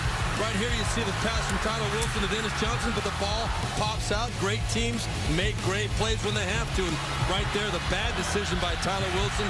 Ball picked up by Simon, and The great play in the end zone, the unbelievable catch. But then right here is something that I think you need to watch. Watch right here. This is Minter, the linebacker. He's going to drop back. You're going to get a crossing pattern underneath by Arkansas. John Chavis, this defense is very well coached. They know what they're looking for. Look right here. The break on the ball. He's in perfect position to make that blow-up hit. That has been the key. Arkansas has got to find a way to change up what they're doing offensively because Chavis is looking for those crossing routes. They've got to make some plays up the field on the outside. If they keep relying on what they've been doing so far, it's going to be a long day in the second half, and somebody's going to get hurt out there. So you better come with something different, bottom line, if you're Arkansas. Bottom line. and you know, you're talking about a team that is very, very good in LSU, and you've got to find ways to beat them. They're going to scheme. They're going to find ways to get their people in position. You got to beat them. Ford is back deep, and he's going to let this one bounce, and then fielded. I believe he stepped out at the 6-yard line. I think he was waiting for that ball to go out of bounds, and then it landed like a 9-iron and was moving backward, and then upon trying to make the move, he stepped out of bounds with his right foot. Good call. I'm trying to figure out why the referee did not blow the whistle right. You see him standing right there. Look at the right foot. Right He's there. out of bounds.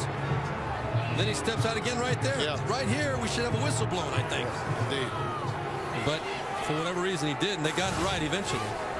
Remember, LSU won the toss, deferred. They are now moving it back to the 5-yard line. The fans here at Fayetteville reacting to it. It was the 6-yard line where he stepped out.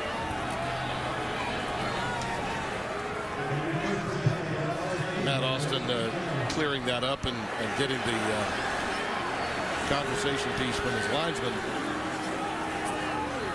He did step out, but then was back in when he caught it. But then on his move, he stepped out with the right foot. So it should be marked right there at the 6-yard line. We will get a call on it. No, we won't. Maybe not. No, we won't. Thought he was going for the microphone, but he was instead just putting it aside. So LSU begins at its own 6-yard line with Jeremy Hill as the I-back.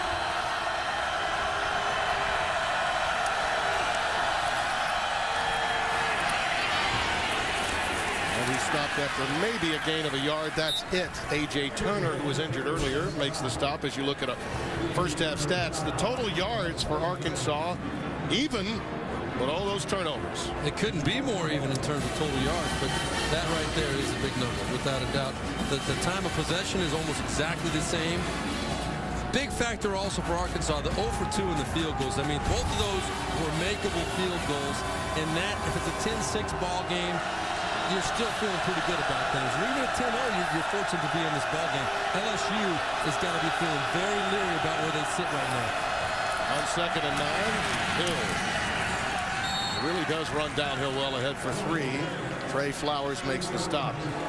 Now, this is what has to happen for LSU to play in the SEC championship. They must win today, then Auburn beat Alabama tomorrow, and A&M has to beat Missouri as well.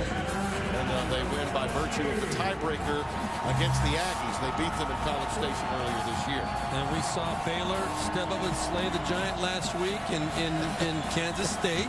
Hey, you know, it can happen. There's no doubt it can happen. If it didn't happen a few times, Les wouldn't have the national championship that he does have from back in 2007.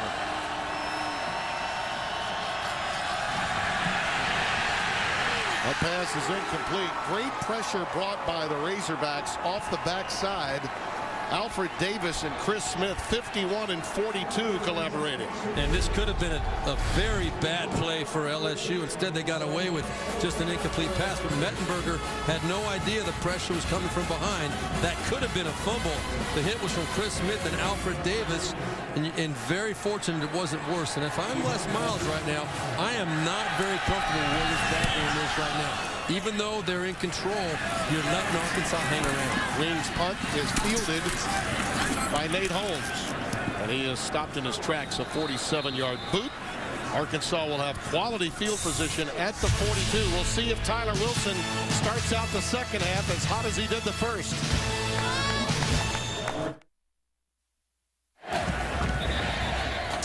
Time to cue the duck. Trivia question. Who were the 3 winningest college football coaches in the decade of the 60s? And I must tell you, Steve, I am certainly old enough to remember that, but I won't give it up, okay? 1st and 10 for Arkansas. They have the ball at their own 42. Weren't you sitting in the studio back there? No? Yes? Maybe somewhere. Sometimes it seems that long. Maybe in my bedroom in front of a mirror. Yeah. Tyler Wilson has trips receivers up to the top of your screen. Dennis Johnson, the lone setback. And there's that crossing pattern again. And you know what? Kobe Hamilton did feel it, didn't he, that time? He did. He did. And if I'm one of the receivers, you're going to see Hamilton coming across the field.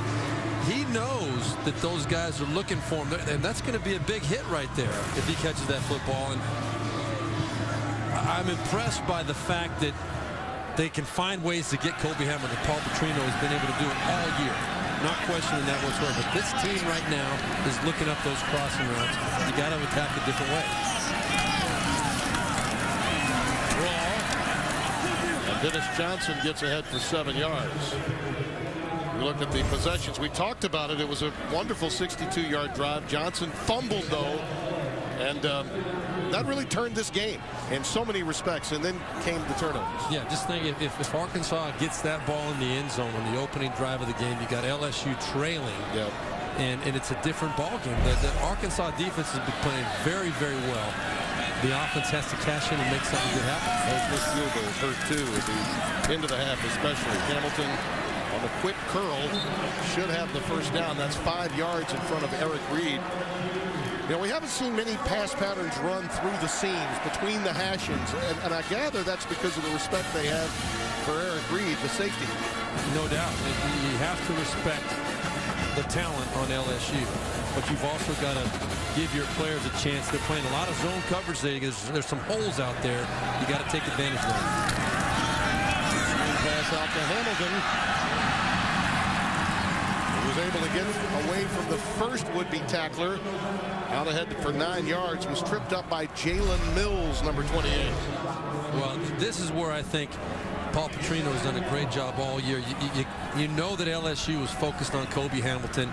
You still got to find ways to get the ball in his hands, and they do it. They find a way, whether it's those bubble screens or the crossing routes up the field. You got to find ways to create opportunities for your best playmaker. 7-1. Flooded the zone, and it was wide open for Johnson. And he's inside the 15, down to the 13-yard line. Simon ushered him out. You know what that was, Tim? That was a great example. You're going to see Dennis Johnson coming out of the backfield. He's going to be right here coming out of the flat, but everybody else is running crossing routes. They catch LSU looking for the crossing routes. They don't cover the flat. Look, there's nobody out there. They're all looking up those people coming across the field. That's a great adjustment by Arkansas offensively and Paul Petrino. So many of these guys you see, Lawston is injured. Strong safety. So many of these guys played for Paul Petrino as freshmen. That was the case for Hamilton, the senior.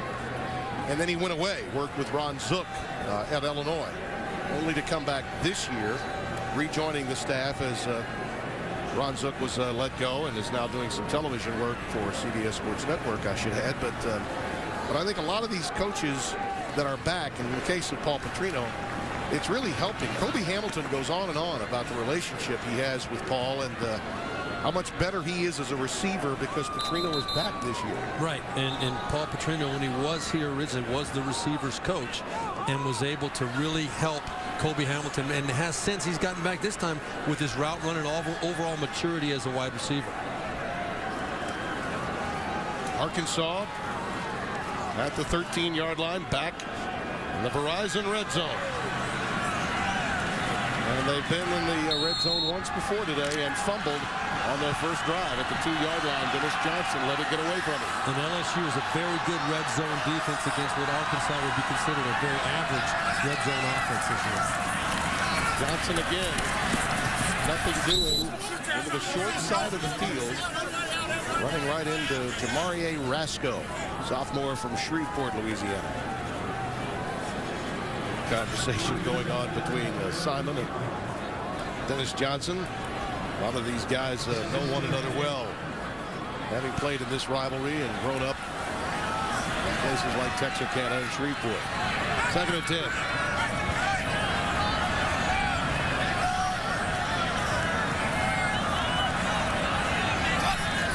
Hamilton is in the slot. Instead, he throws, really, I think, intended. That was a route that was broken by Horton. He was just not where I think Tyler Wilson anticipated he would be. Well, that's the second time today we saw right at the end of the first half. Same thing. It was on the right-hand side, same end of the field, where Horton was running down the seam and did not expect the football. Right there, Tyler Wilson had no doubt where he wanted to go with that football. He knew Kobe Hamilton was going to draw attention down the middle of the field. Horton was where Wilson wanted to go with that football, and he wasn't even thinking the ball was coming possibly to him.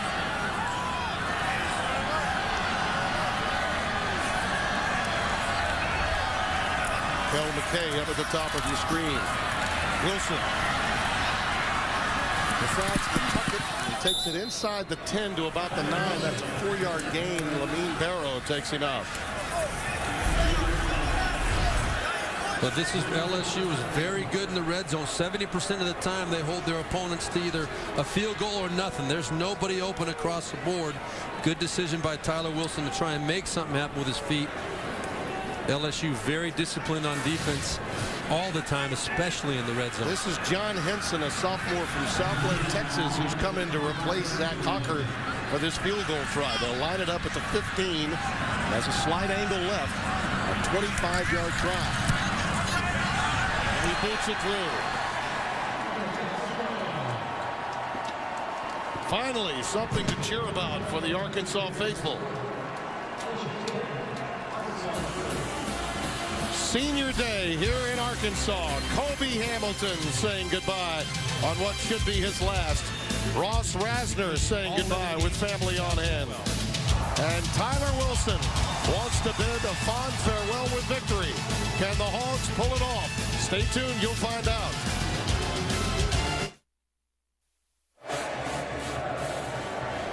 The Home Depot SEC on CBS is sponsored by the Home Depot, Russell Athletic, USAA, and by Enterprise Rent-A-Car. 10-3 our score, LSU with the lead. And the answer to our Aflac trivia question. Who were the 3 winningest college football coaches in the decade of the 60s? I get one of them. Well, the top one I can get. Darrell Royal, who retired at the young age of 52 years of age. And Frank Broyles played in that game of the century in '69, Frank Broyles. And earlier today, they honored Frank Broyles with a brand spanking new statue. I have had the most wonderful life of being a part of the best program, the best fans in America. And I've been very blessed, and I want to thank you very, very much.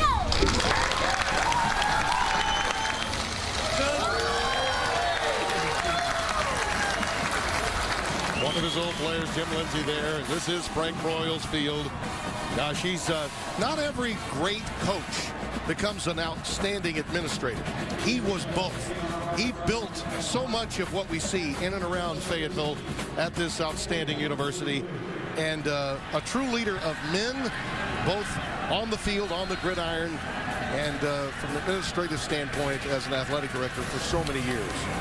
It's so respected, not only here in Arkansas, but around the country. NCAA football, deeply, deeply affected by Frank Broyles. He and Darrell Royal remain the best of friends, played many a golf round through those magnificent years of competition. Here is Ford. Oh, he bounced off those guys, and they quit on the play.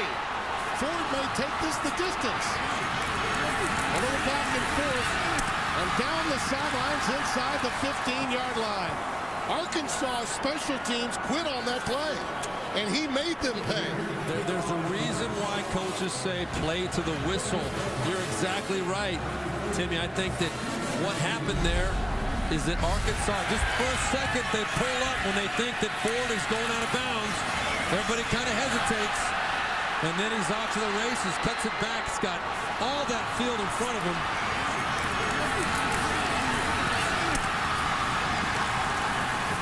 got to tell you, Tevin Mitchell helped save the touchdown, though he didn't make the tackle. Cameron Bryan did. It was the angle that Mitchell had that helped force that play finally out of bounds. 87 yards on the return for Michael Ford. And Jeremy Hill takes it off the right side, and he burrows down to the 5. What does that mean, though? I mean, you just get your first points of the ball game. Your defense has been playing well. You got a little bit of momentum. You put a little pressure on LSU, and then you give up an 87-yard kickoff return to give all the momentum back to LSU, put the pressure back on your defense.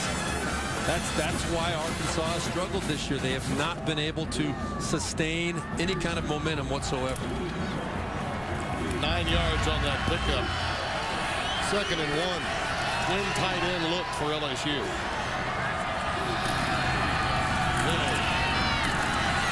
And Jeremy Hill has the first down at the 1 after a pickup of 4. Very close. He's in fact inside the 1-yard line. And he is a beast down there near the goal line. 9 rushing touchdowns on the year. 3 last week against Ole Miss. Well, this is the second consecutive week where special teams play has helped Les Miles. The 89-yard punt return by Odell Beckham Jr. against Ole Miss, and now an 87-yard kick return by Michael Ford. I'll tell you something else LSU is very good at. They do not fumble the football. Neither Ware nor Hill have fumbled the ball all year. Behind Copeland, Hill, touchdown.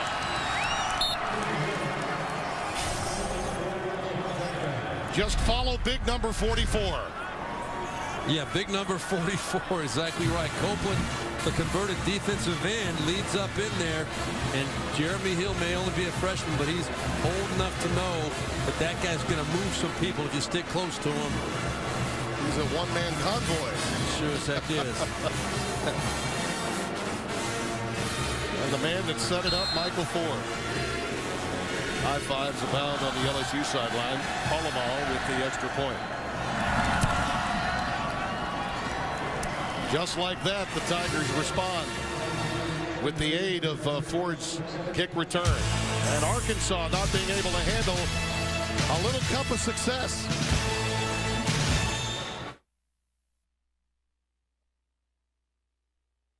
Big plays. Right here, the turnover early in the ball game. Huge play in this ball game for LSU. And then what I consider to be one of the greatest catches I've ever seen by Jarvis Landry. And then to answer the bell when Arkansas gets momentum, LSU returns a kick 87 yards. That's Ford. He gets knocked out of bounds at the end, but the offense is able to punch it in for the big answer touchdown to put LSU up 17-3. That's an Evelyn Wood speed reading scoring drive there. 3 plays, 14 yards. Just a minute 29 after the 87-yard kickoff return. Jeremy Hill all smiles. And you could just feel the air kind of being sucked out of the stadium on that kickoff return. People just start getting back interested in the ball game, and then the big kickoff return, and LSU takes advantage of it. This time a week ago against Mississippi State, Arkansas began the third quarter with a very good chance of winning it. Sort of felt the same way after they had the early drive for the field goal to get to within a touchdown. How do they handle this adversity? Something tells me because it's senior day, Tyler Wilson is still going to be heard from. So is Kobe Hamilton. Austin's kick is fielded by Arthur Cowan. He's ahead to the 26-yard line. For more on Kobe Hamilton, let's go down to Marty Snyder. Well, Tim, everybody thought Kobe Hamilton was a lock to come here to Arkansas. After all, his mother, Deborah, was one of the first African-American female athletes here at Arkansas. His dad also graduated from Arkansas. But he told me earlier this week he was a lock to go to Texas. He had the sweatshirt, the hat, everything ready for signing day, and then at the last second changed his mind, deciding to come to Arkansas. I talked to Mom Deborah today. She said, I'm really glad he decided to do that. The last game of his career as a Razorback, Tim. And the legacy playing a role there in the decision-making process for Hamilton. Out of the shotgun, Davis. He's ahead to the 34-yard line. That's a couple of yards shy of a first down, so a gain of 8. You know, he has just not been showing us that burst that he had early in his running career, Davis. But frankly, today, the times he's had it, I've been impressed, as you see the most career receptions for Kobe Hamilton. Most in school history. Job well done.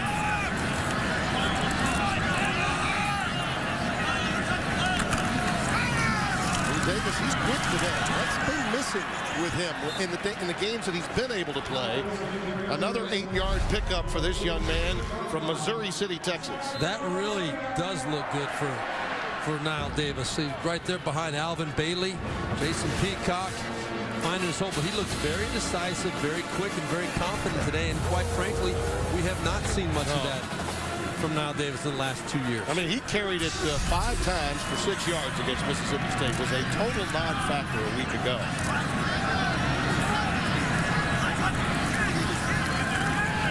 Wilson, BT on the safety valve, and he's going to be stopped without the line of scrimmage.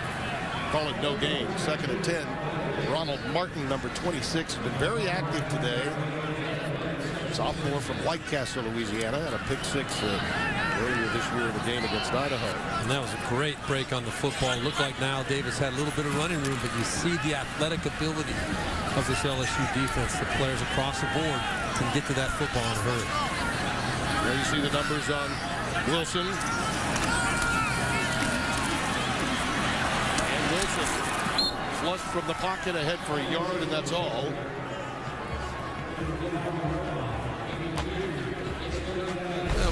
Barrow, number 57, comes up the field on the outside right there, and he's athletic enough to come back in and make the play along with one of his teammates. Put the nice hit on Tyler Wilson. It was Kevin Minner that came in as well on the hit.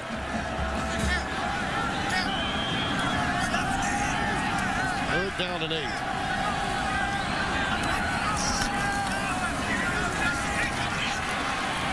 Nice running start to that completion to Hamilton. That's one of those Drew Brees, I'll throw you open pitches, right? Very similar. You're right. The way he stepped up in the pocket, on the move, just kind of flicked it there, gave his player a chance to make the play. And Kobe Hamilton, what a great catch. That was Simon on the coverage. Really had good coverage, good position, and Tyler Wilson put that ball the only place he could to get it completed to Hamilton.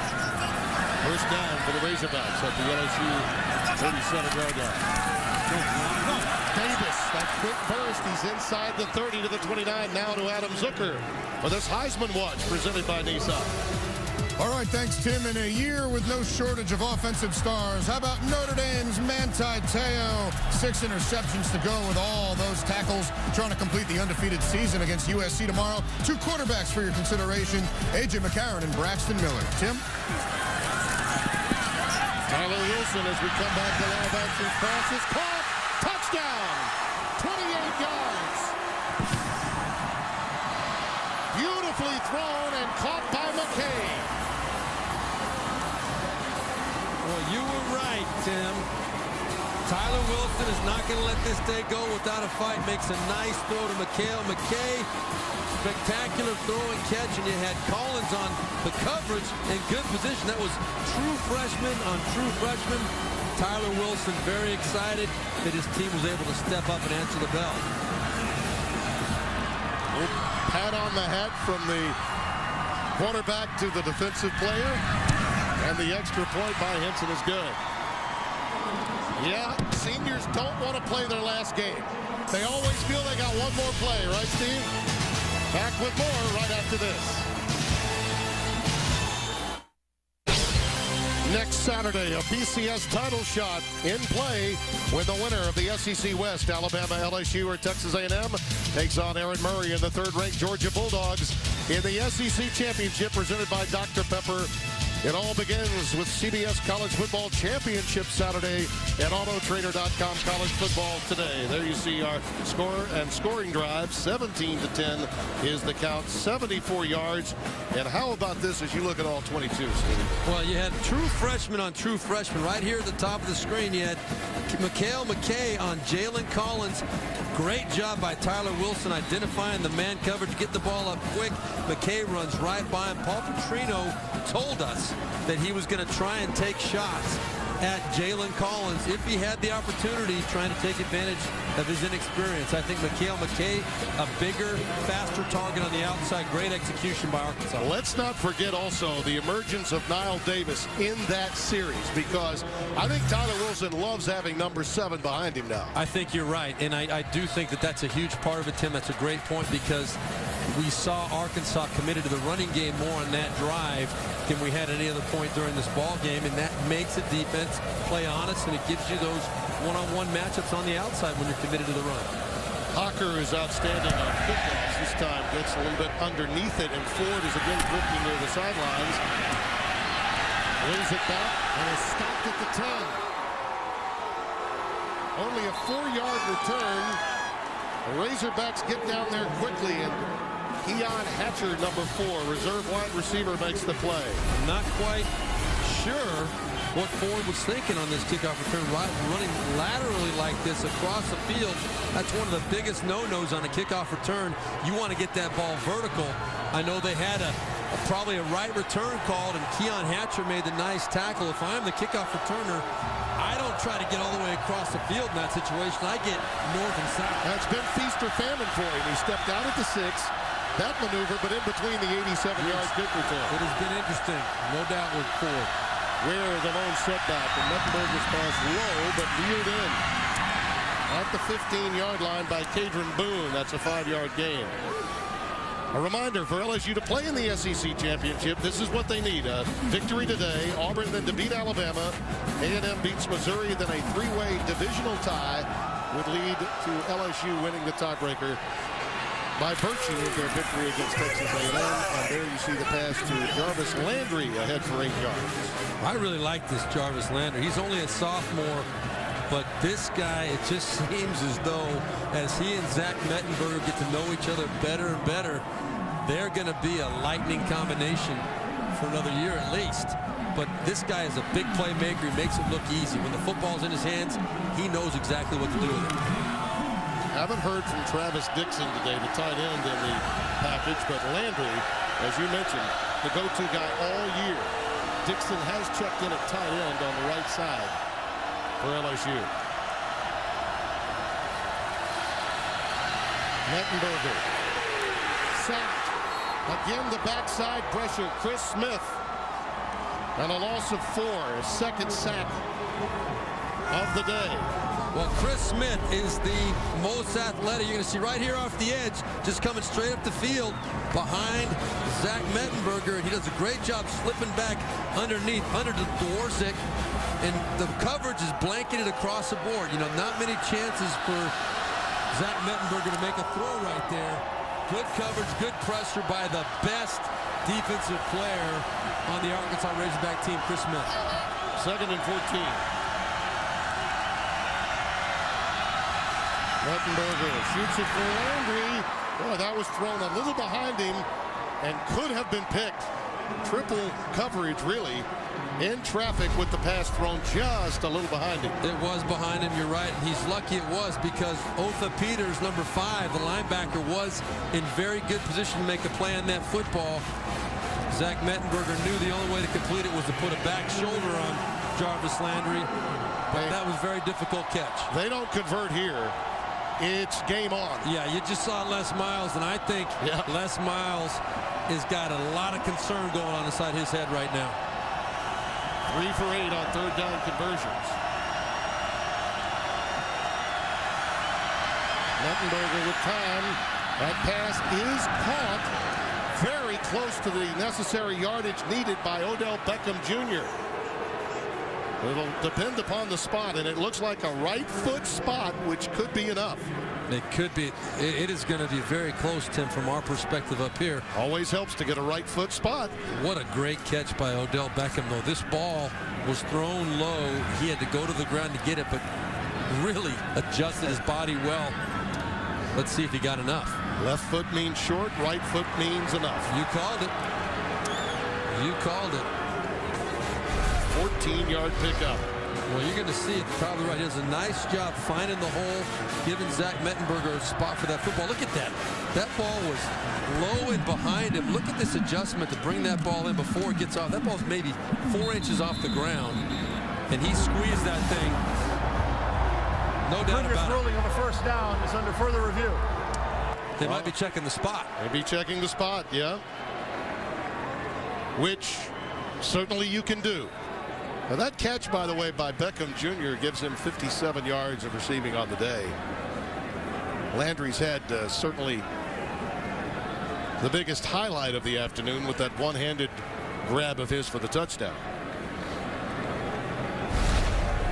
Again, let's take a look at where the knee is down.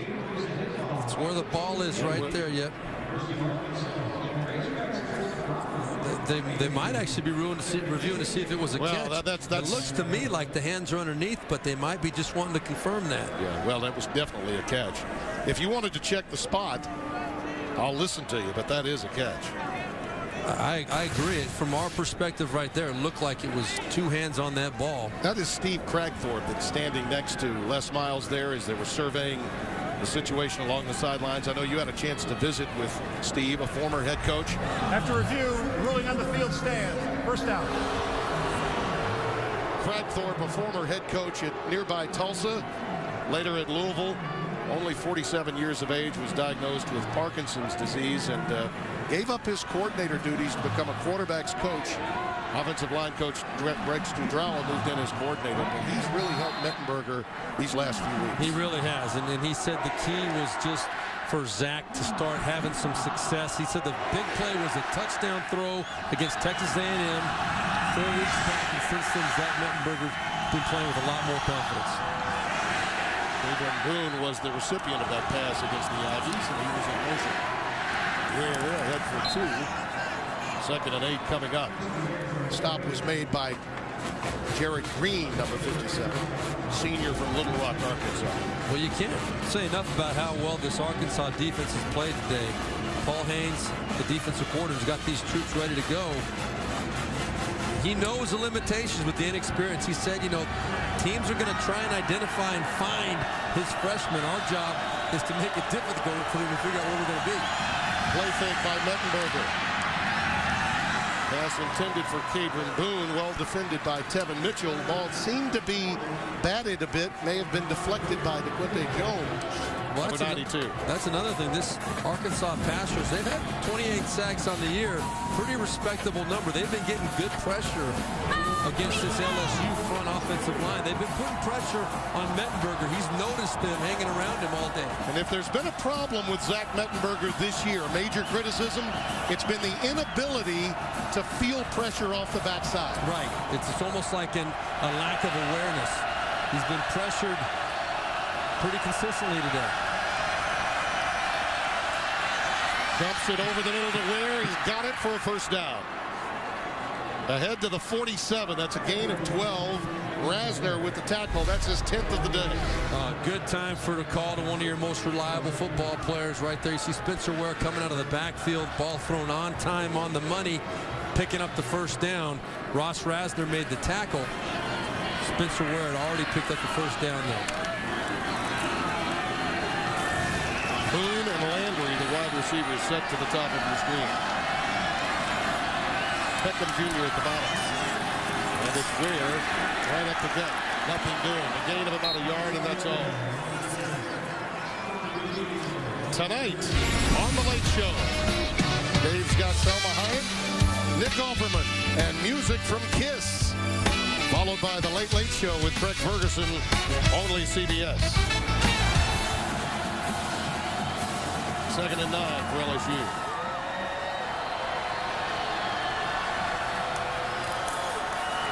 Play fake. Mettenberger rolling, and that pass is incomplete. Clement, the tight end, been banged up a little bit this year from Thibodeau in his senior year. Jacobs has had some issues off the field, and Travis Dixon all have played tight end. Well, Clement's got to make this catch. I will tell you this, that it looked like he just took his eyes off it. Mettenberger also had Jarvis Landry out in front of him about 10 yards deeper up the field, but the quarterback's read on a bootleg like that is to take the short guy first. If he's open, put it on him, let him catch it and run. A lot of people might have seen Jarvis Landry open up the field, but the first read is the tight end on that play. Yeah, the big Conversion to Beckham Jr. a moment ago on third down. We'll see what happens here. On the 11th play of the drive, it's complete, but a full yard shy of a first down to Odell Beckham Jr. again. And that was a great job by Ross Rasner breaking on that football in perfect position. Les Miles has got a decision to make. It looks like he's going to play it safe and go with a punt. It's more like 2 yards than 1. Yeah, it's a yard and a half or so. It's a long 1, short 2, whatever you want to call it. He wants to play field position. And I think that's the right call. This point in the ball game, up 7, try and pin Arkansas back deep in their own territory. And the Aussie knows how to do that. He's got all kinds of kicks in his repertoire. That one, though, hit the wrong way and bounded into the end zone, and it's a touchback. Time now for Red Lobster presents today's Scholar Athlete. And it's Tyler Wilson, Recreation and Sports Management, academic honor roll in the Southeastern Conference. Red Lobster's commitment to the investment of our future is shown today by donating $1,000 to the Arkansas General Scholarship Fund. There is your Scholar of the Day, Tyler Wilson. In his final game as a senior here in Fayetteville.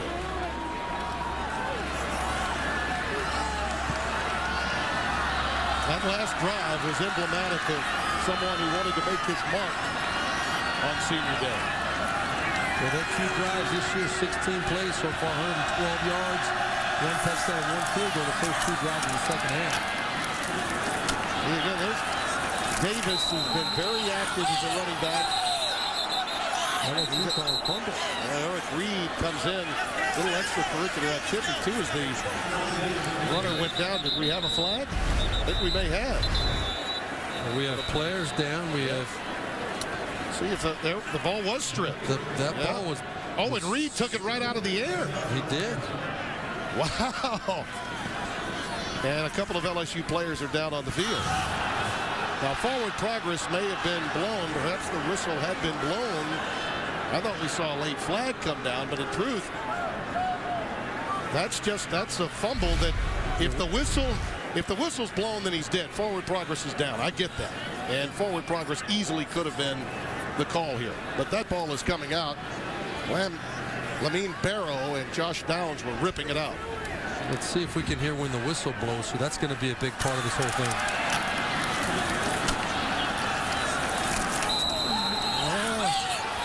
Whistle was way after it. Well, I think Eric Reed's got a good case right there. That ball definitely was popped out before we heard the whistle. Yeah.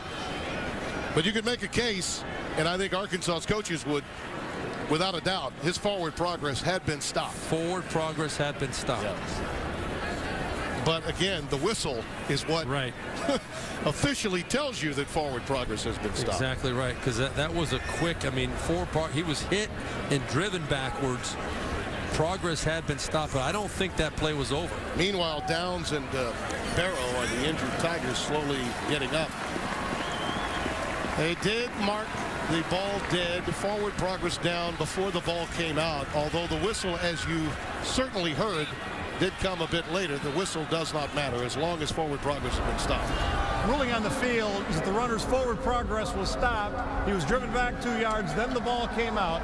It'll be second down, the spot of forward progress. Well explained by Matt Austin. And accurate.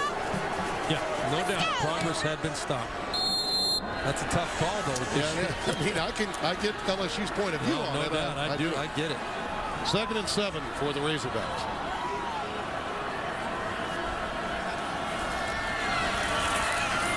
Brown began here in the third, and there's Niall Davis. You get a feeling that Niall Davis, along with his partner, Tyler Wilson, are making a statement on this final day of the 2012 season. That's 22 yards before being taken out by Jalen Collins.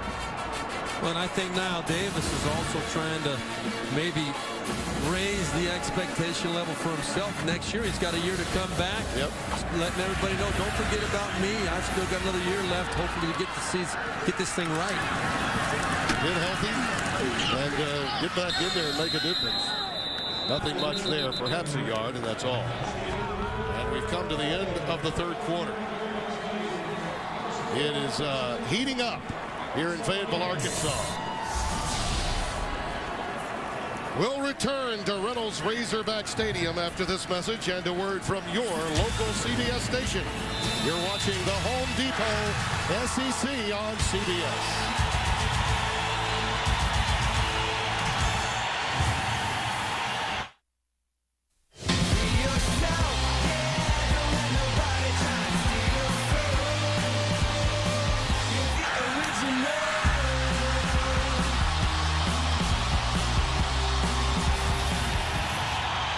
Turnovers were the story early. Arkansas committing too many, but in the second half, the third quarter really was owned by the Razorbacks, short of that 87-yard kick return by Michael Ford.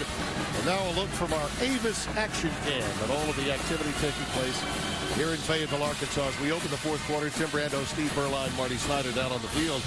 I'm really impressed with what Niall Davis has been able to add to this Arkansas offense in the second half. Boy, he's added a dimension. That's not taking anything away from Dennis Johnson, but Niall Davis, a healthy Niall Davis, this running game has gotten going for Arkansas, and that's opened up some opportunities for Tyler Wilson to make some plays in the passing game. If I'm Les Miles, I'm very uncomfortable right now with this ball game the way it's going, although he does know that his team is a fourth quarter ball club. They've outscored their opponents 107-55 in the fourth quarter this year. Wilson in some trouble, has to unload it in the general direction of Davis. Markevius Mingo is running him down from the backside. That was a big-time shot from Barkevius Mingo to Tyler Wilson as well. You see him buying some time in the pocket there, realizes he's got nowhere to go, and it's not a good feeling when you see a big defensive end bearing down on you like Barkevius Mingo was on Tyler Wilson. He may be the most athletic defensive end in college football, which says a lot because there's another one playing in South Carolina that's pretty good. A man by the name of Clowney. Yes, indeed. That pass is caught at midfield, and it's Davis again. He's ahead to the 46, a yard shy of the first down. It's a pickup of 8. Jalen Mills making the stop. Davis in the third quarter alone, 5 rushes, 30 yards, 1 catch for 22. And now you see what's happening here in the fourth. Now they're having to deal with more than just Kobe Hamilton, and it's 4th and 1. I agree with this 4th and 1 call by John L. Smith. Go for it. You got a man making some good positive yards in the backfield in Niall Davis. Still plenty of time on the play clock. Now they're running out, and a timeout's going to be forced upon them. Yeah. The inability to get aligned has been an issue for Arkansas at times. Happened late in the first half. Please reset the play clock to 25 seconds. The ball had not been spotted before it reached 20 seconds. Boy, by rule, the play clock will be reset. What a veteran move by the quarterback here. Well, that was a break by. I think Tyler Wilson noticed it, though. I think, well, we'd have to ask Tyler to be sure about that. I'm not sure if he was confused. Okay, here we go. Either way, I think he asked. I think he was pleading with Matt Austin. Maybe the so. white hat, and I think he got the call he needed. Whatever happened, they got time to make the right call now. A call they're very comfortable with. We'll see how it works out. Play fake to Davis. Beautifully thrown. Caught down the sidelines. Inside the 10 to Jonathan Williams. 36 yards. I absolutely love the call. Play action on a situation where everybody thinks they're going to run the football up in there. That was Jonathan Williams down the sideline. Coverage was Ronald Martin. He bit on the play action so hard it was an easy throw and catch for Tyler Wilson to Jonathan Williams. Great play call by Paul Petrino and John L. Smith. Empty backfield. Wilson throws. He's got his man Hamilton at the pylon. They're going to rule him out just shy of the end zone.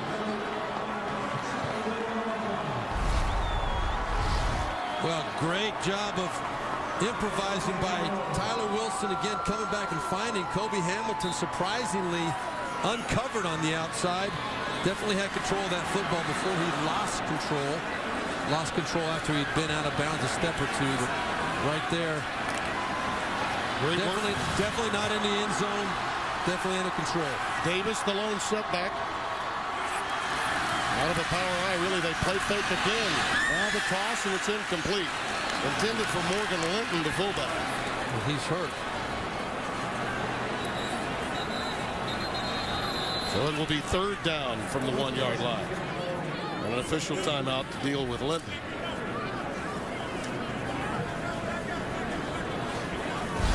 I think they were trying to pull the element of surprise with Morgan Linton. Oh, and you see right there. Yep. Helmet hit the ground, shoulder hit the ground. That was Simon on the tackle. Well timed. Yeah, that's one of those. The helmet hit the ground, and I think he could possibly be experiencing some symptoms of concussion here. You sure don't want to speculate, but it would appear based on the way his head hit the ground and what they're looking at. Timeout. Big 3rd down coming up. And now it's time for our Geico game recap.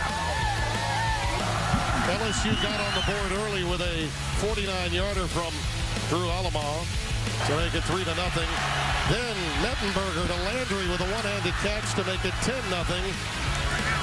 And then as play gets going in the 3rd, Henson with a 25-yard field goal to make it 10-3. Then after an 87-yard kick return, Jeremy Hill would take it in for the touchdown. But Mikel McKay on the receiving end of this touchdown pass drew the Razorbacks to within 7 at 17-10. And now all of the concern is for the health and well-being of Morgan Linton, who is still down on the field at the 1-yard line here in Fayetteville, Arkansas. And they are taking every precaution they can possibly take with the young man. the good thing is that he's on his back now, whereas he was on his stomach before, so he is at least coherent and able to move.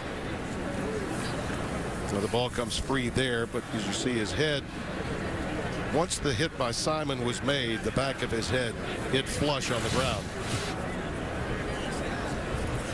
And you see some of the extremities moving, and that's certainly a good sign.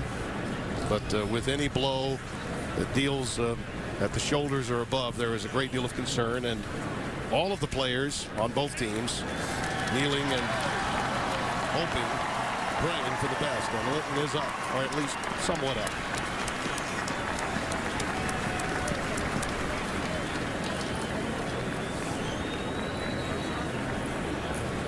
And you think about where this happens at the position on the field, time of the game, and the momentum swing that was there. But now, because he's able to walk off onto most of his own power, and a nice show of sportsmanship by some of the LSU players, Reed coming over, Benny Logan, to say we're glad you're okay. It's a violent game these young men play. It sure is. But now to the matter at hand. Arkansas is at the one. They're inside the 1-yard line with an opportunity to tie this game.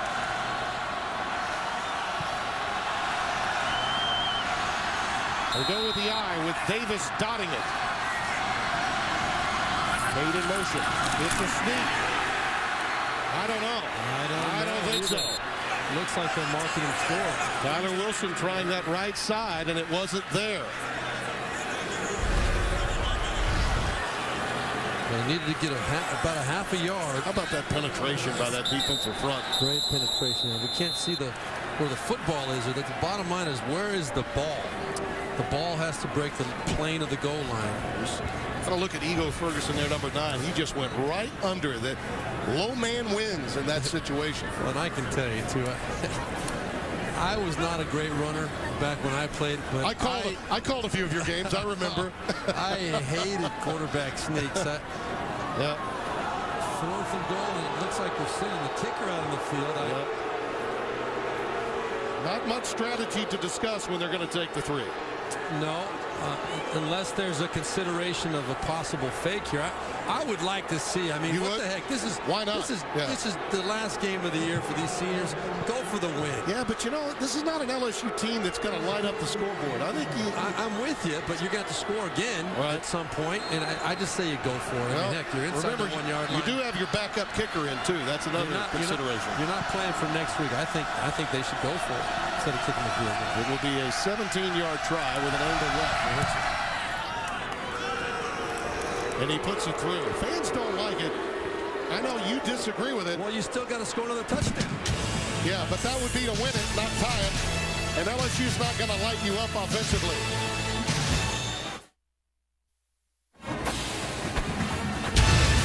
The Home Depot SEC on CBS is sponsored by Liberty Mutual Insurance, LG, Nissan, and by Bud Light.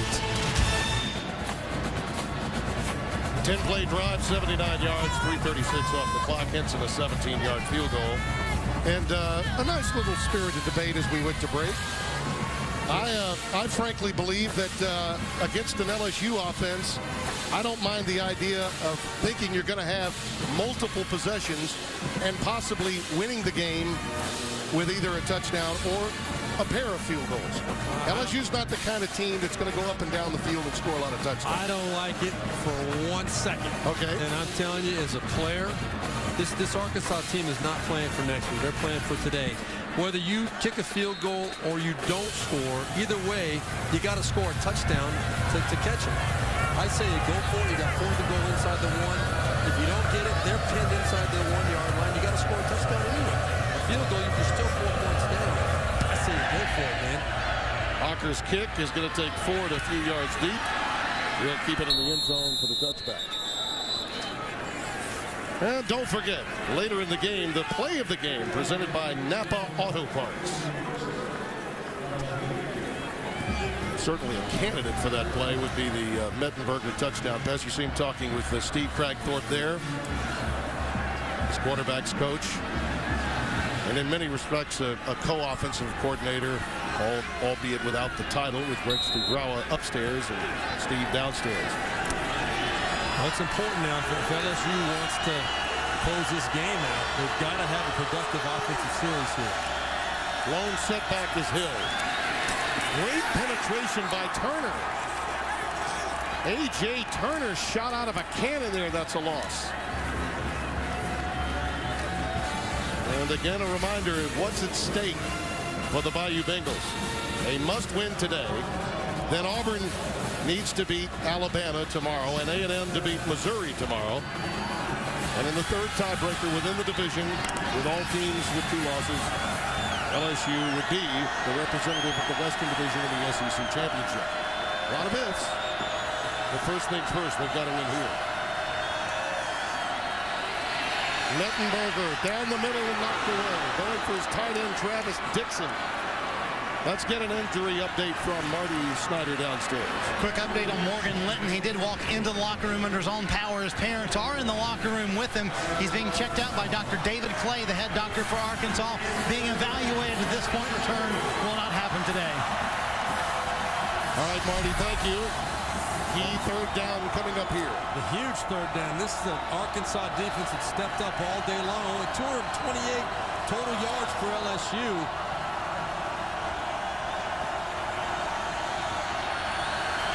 Maximum protection, and the ball is loose. Arkansas may have it. Trey Flowers. He comes out of there with it.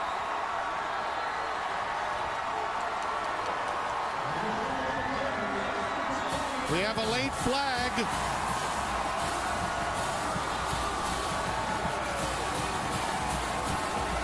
Well, we've been talking about the pressure on Mettenberger all day. Right there again. 3rd and long. The Razorbacks peel their ears back. Prior to the snap, false start, 86 offense, 5-yard penalty, still 3rd down. Oh my goodness, how about that? The flag against Boone saves the day. 11 minutes and 30 seconds. Wow. That is huge. It's on Boone, 86, who's the receiver. Receiver on the outside. Yeah. That looked like. So Boone, we'll see where he is, see if there was movement before the snap. He's there. Right there. Right there in the slot. You can see him in the slot. Right here, he moved right before the snap. What a break for LSU. That is a huge break. Flowers made an incredible play. Forced fumble and the recovery. The ball was going to be Arkansas's inside the 20-yard line. And now this. And Many here would probably say, well, business as usual for our season this year. I'm not impressed with how Mettenberger is handling himself right now. On 3rd and 16, underneath they go to Ware, trying to get better field position. That was it on the check down up to the 30, a gain of 12. Burrell Williams, number 25, hauled him down. Well, but on the second down play, Mettenberger threw a pass that could very well have been intercepted, and then he took a sacked fumble right there in the third down play, which he got away with. LSU very fortunate to escape without major damage done on that drive. Yeah, and that pressure off of the edge that he's not feeling has nearly caught up to him several times in this half. That is a beautiful punt by Wing, and fortunate for Arkansas that it bounded the way that it did into the end zone for the touchback. One of the most athletic punters you'll find in the college game, Brad Wing. Tyler Wilson has plenty to say here in Fayetteville.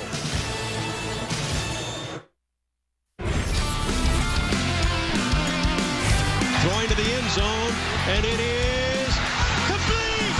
Yeah! Into the end zone, the pass is intercepted! Arkansas wins the ball game! Deep down the right sideline for Crawford. Touchdown, Arkansas!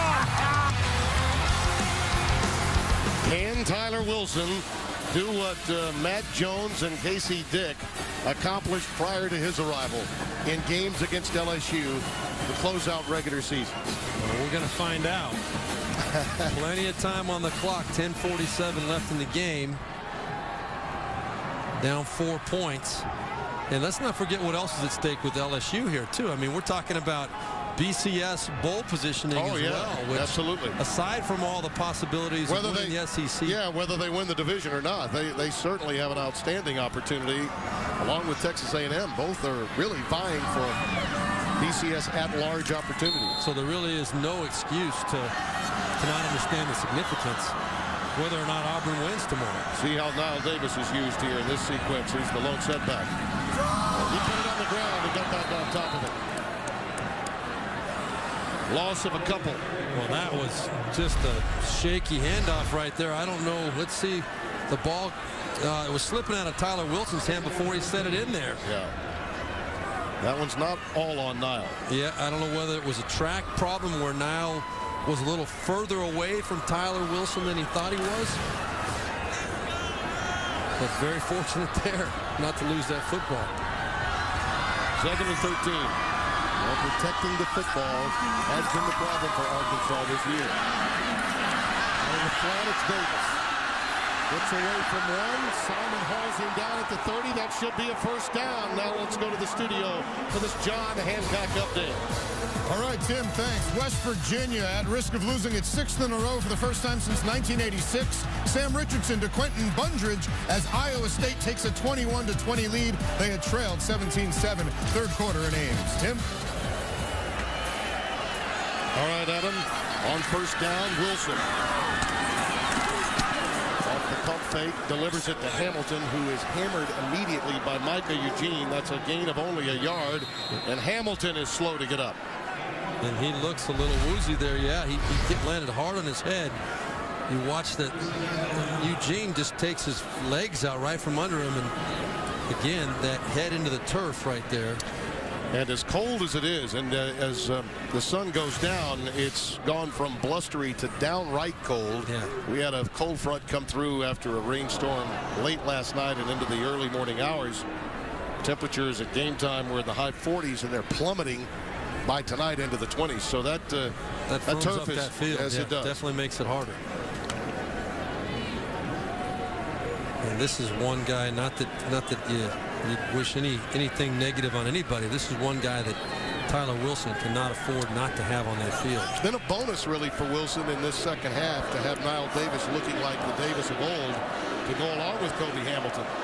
And it's really kept Chavis from doing some of what I'm sure he'd like from a defensive standpoint for LSU. It really has. I think as we take a look at Kobe's clearance right there, the concern. He's walking off with a little bit of assistance, but that shot's worth 1,000 words. But I think you're right, Tim. The emergence of Niall Davis and the consistency with which they've been able to get the football to them, both running the ball and in the passing game, has added a dimension to this Arkansas offense that I don't think John Chavis and company were thinking about. That's my baby look with apparent. 89 receiving yards for Hamilton today as he was ushered to the sidelines. 2nd and 9. Over the middle and incomplete. Reed really popped Brandon Mitchell. The pass was a little high, but the All-America #1 was there to deliver the goods. Yeah, this is one that if Tyler Wilson puts that ball in the numbers, I think Brandon Mitchell can withstand that hit. Brandon Mitchell's a big man out there. Reed is a big hitter, but I think if that ball is in a way, an area where Mitchell can protect himself, they make that catch. The ball a little bit high. Tyler Wilson like to have that one back. Mitchell, young man from Rainick, Louisiana, number 17, now in the slot down at the bottom of your screen. 3 for 9 on 3rd down conversions today. There he is again, incomplete. There to provide coverage was Jalen Mills breaking it up.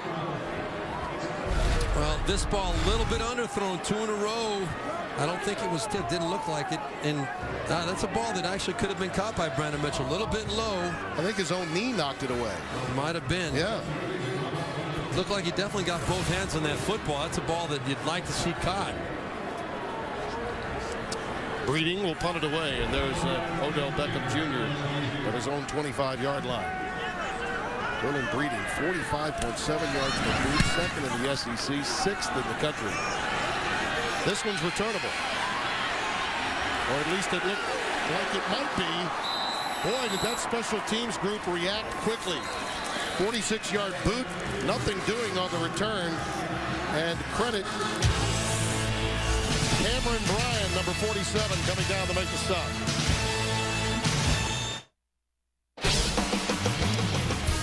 The NFL on CBS tomorrow, regional coverage. There's the offering at 1 p.m. Eastern Time, Denver, Kansas City. And don't forget, it all begins with the NFL Today at noon, presented by Southwest Airlines. Our score here in Fayetteville, Arkansas on this day after Thanksgiving, 17-13. LSU with the lead, and boy, have they had some big hits today.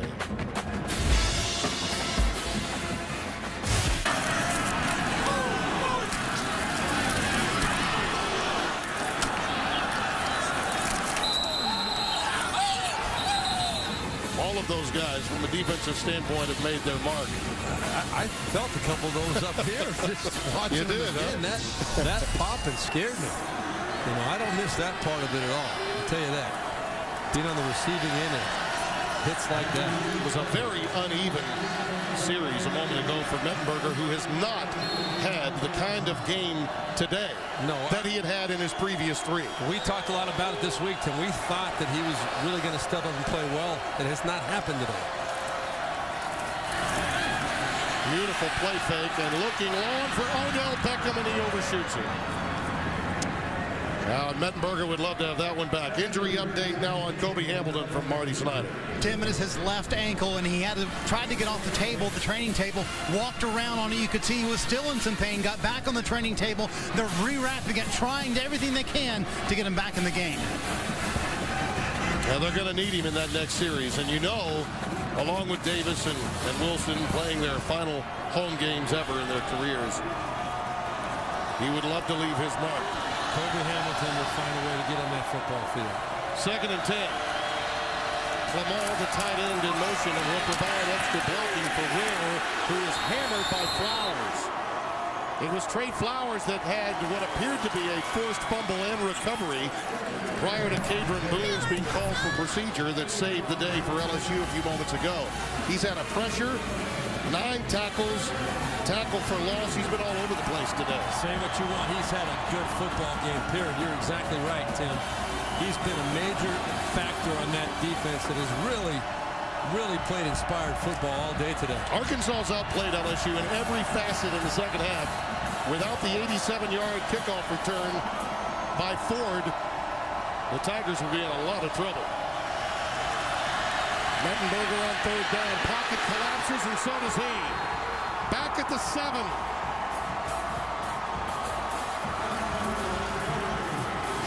Thomas, 98, the first to get there. What a push here. First is correct. There were several guys there, and oh boy, he just had, I mean, he had Alexander. Pressure Alexander on skates, roller skates going backwards. You can see right there.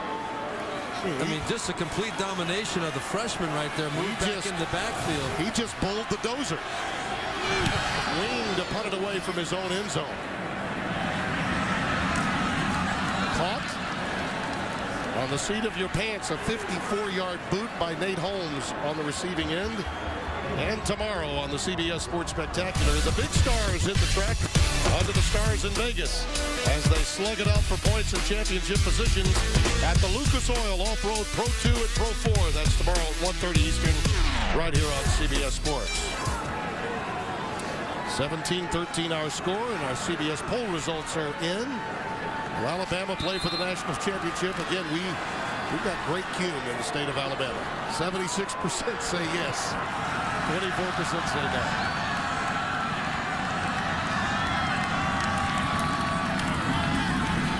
Pennant on the quick hitch is stopped at the 41-yard line. Barrow makes the stop.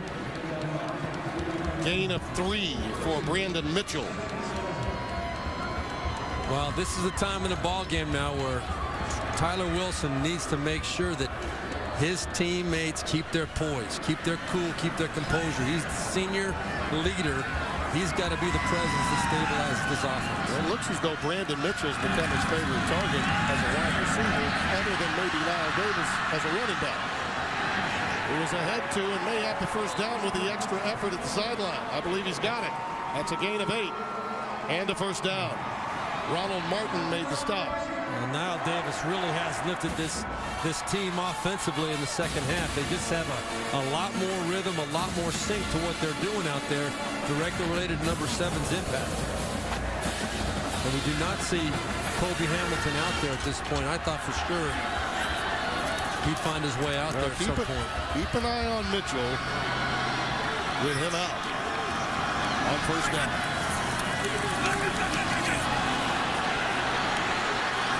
Pressure again, this time coming from Ferguson, and it's incomplete. What a day for Niall Davis.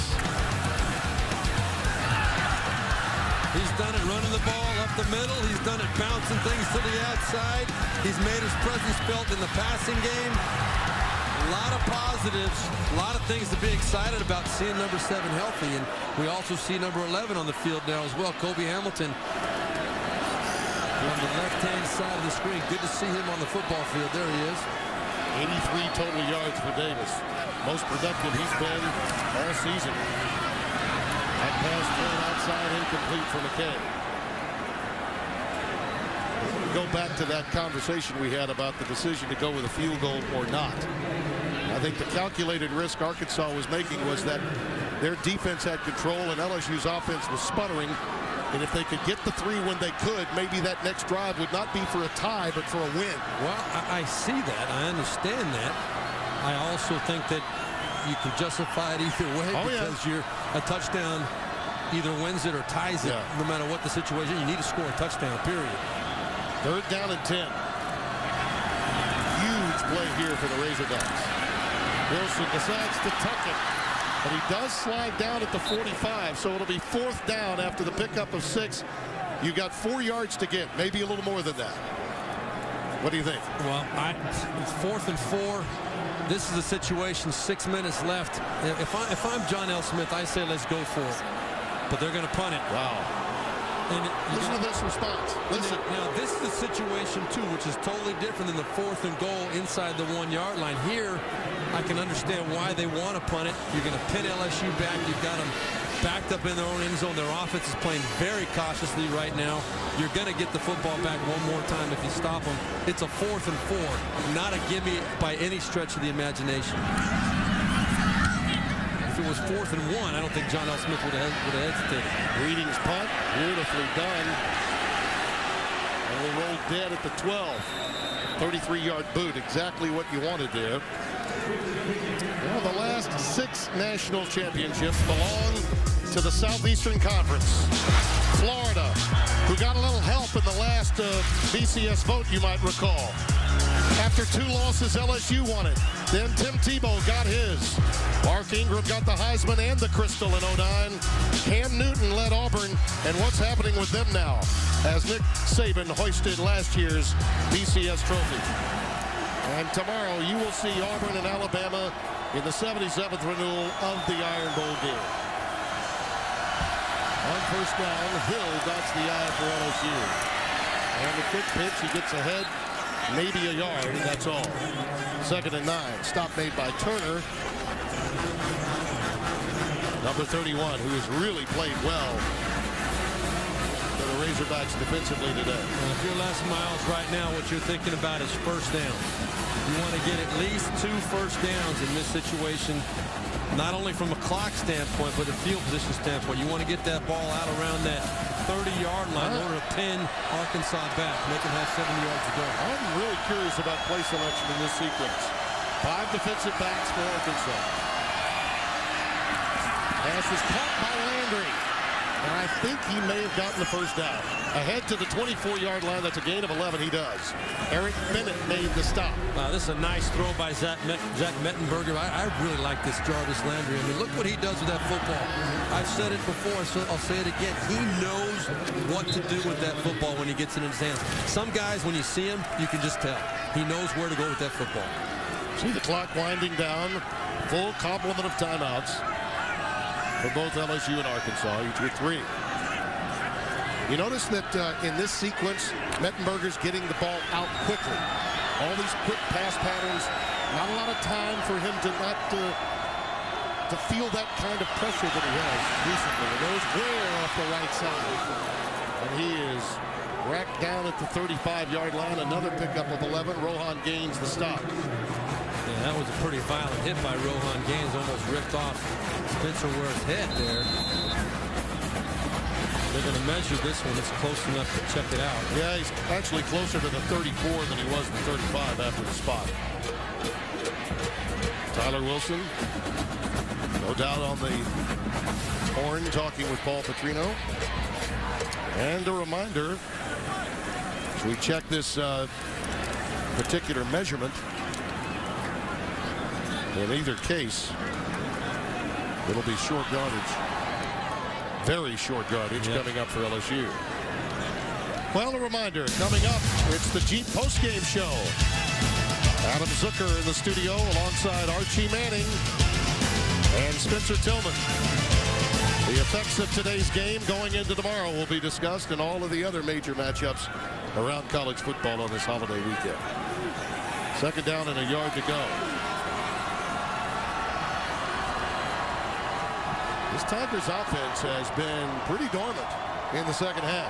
It is, but you got to like their odds here of getting that first down, 2nd and inches. That's why I think it'll be interesting to see the play selection here. Well, I think you're going to see nothing. You're going to see right up the middle. They got 2 plays to get 4 inches, if that. And this clock is now down inside of 3:40. It's exactly what Les Miles wants.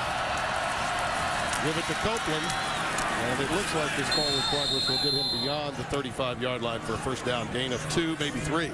Okay, so let me ask you this now. All right, so now that we know the situation the way it is now, it's easy to say I told you so, but what I'm saying is if you go for it on that 4th and goal, all right, say you don't get it, all right, and now you're still down 7. You need a touchdown either way. I sort of think the 4th and I think the 4th and 4 decision not to go was probably. I mean, you have the potential of not getting the ball back ever. You can debate that for sure, but either way, 4th and 4 I think is an easier call to justify than not going for it on 4th and goal inside the 1-yard line when you're down 7. Good point. That was batted down by Rasner. Ross Rasner has been everywhere today. 3:09 remaining. Here's what the Tigers are playing for today. An opportunity, a chance. If Alabama stubs its toe in the Iron Bowl tomorrow, they're a prohibitive favorite in the game. But stranger things have happened. A&M could go on and beat Missouri. And in that tie within the division, the tiebreaker would enable, provided those things happen, to both A&M and Alabama, LSU a chance to defend their SEC championship ground that they won a year ago against Georgia. Let me say this, too. Incomplete pass right there. Stop the clock. That sure helps Arkansas. Yes, it does. First down. Hill, again behind the line of scrimmage and wrestled out of bounds. And a freshman running back not getting down in bounds. That is two very, very significant mistakes working in Arkansas's favor right there. I think on the first down play, Les Miles, they decided to throw the ball. They thought it'd be a quick, easy completion on that screen pass. Incomplete pass, stop the clock. Now they're looking at 3rd and 10. Yep. All right, so do you give the chains to your quarterback here? Do you take them off? You do not take the chains off. You run the football here, or you run a nice, safe screen pass, hoping to pop something. He just said he's going to call timeout when the clock goes down to 1. Yep. Timeout LSU, the first timeout. Ian Crackport will talk about it. Stay tuned. Keegan Bradley. Keegan Bradley. Yes, I love Keegan. Exciting, new, fun. He's a Boston boy. Diehard Patriots fan and Red Sox fan. I see him going to be around for quite a long time. Nobody expected him to do that, and now he's kept it going. He's a bright star. And just fun to watch, period. To get pregnant. Are you not wearing underwear? I am not. Mike goes where he's never gone before. It's the Wild West. By the way, we're out of talcum powder. New Mike and Molly, CBS tonight. Oh. Tim Brando along with Steve Berline and Marty Snyder here in Fayetteville. 3rd down and 10 for Les Miles and his Tigers. They're down to 2 timeouts after absorbing one there. What do you expect here, Steve? I expect, and if it's anything other than a draw play or a screen pass, I will jump out of this booth. All right, I don't want to say that. Beckham Jr. is at the bottom of your screen. Landry up at the top.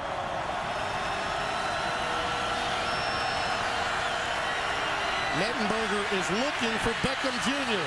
He's got him at the 47. He gets away at midfield. Down the sidelines he goes. I'd say he took the chains off, wouldn't you? I would say for sure Les Miles put that right in my face. And so did Zach Mettenberger. I did not think there was any way they would put this ball up the field. That was Will Hines, the freshman, who was in position to make the tackle. It would have been a first down anyway, I believe. But look at the effort by Beckham to rip out of that and make the huge play to put his team not only in field goal position, but in a position to really run this clock out. And a 47-yard gain now gives Mettenberger statistically a pretty good day after what was an abysmal second half. And Arkansas does have 3 minutes, or 3 timeouts, excuse me. And we've got the whistle stopping play. I think maybe another timeout was taken by LSU. Timeout, LSU. Their second timeout of the half. It'll be a 30-second timeout. The last timeout went pretty well for the Tigers. Bubba Watson? Well, now, he's one of those guys that breaks the mold. He's left-handed. He can really shape the ball. Never had a lesson. Drives the general lead. That's kind of cool. How's Bubba? He does what he wants to. I think he's cute. A real free spirit. He won the Masters. He's awesome. I mean, he's unbelievable.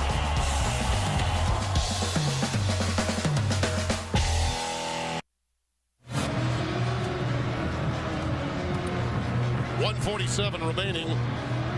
LSU taking that timeout and positioning at this stage and forcing the Razorbacks to use up their timeouts is critical. They got away with one there, going out of bounds. And the incomplete pass. Yeah, the incomplete pass prior to the Odell Beckham reception. I can't say enough for Les Miles and Craig Strawa, the offensive coordinator, to have the guts to let Zach Mettenberger make that throw. As he was played today, not so well. Yeah. I'm very impressed with their confidence in him. A month ago, they would not have done that. No. Hill stopped behind the line of scrimmage as they position, one would think, towards the middle of the field. Coming up to make the stop was DeQuinte Jones. Arkansas timeout.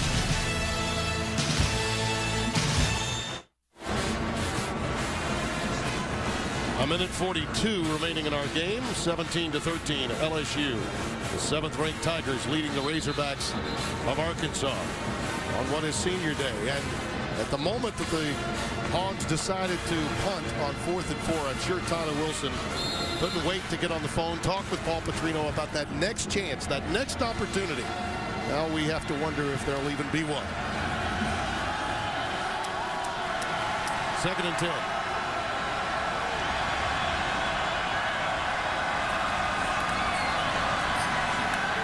There's Dixon, the tight end, but he checks it down and goes with Landry instead. He stays in bounds this time. No. They're going to say timeout Arkansas after a 6-yard gain. Mettenberger decided to go with the check down.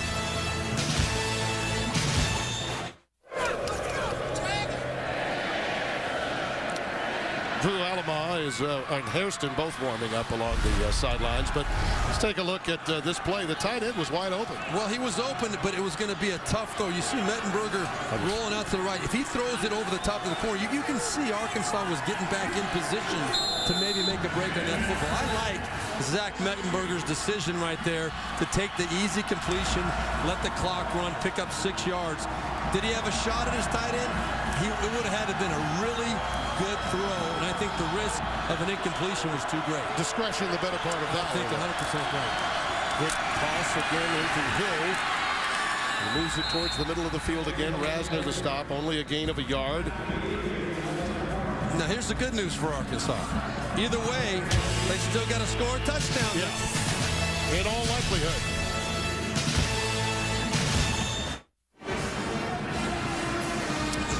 Enter Drew Alama along with Brad Wing. Razorbacks have utilized all their timeouts. LSU positioning itself for a field goal try to make it a touchdown game. And Arkansas will get the ball back with a chance to tie or win, depending upon the outcome of this kick. A 28-yard try for Alama. He has a 49-yarder already today. Will officially make it 27. And he puts it through.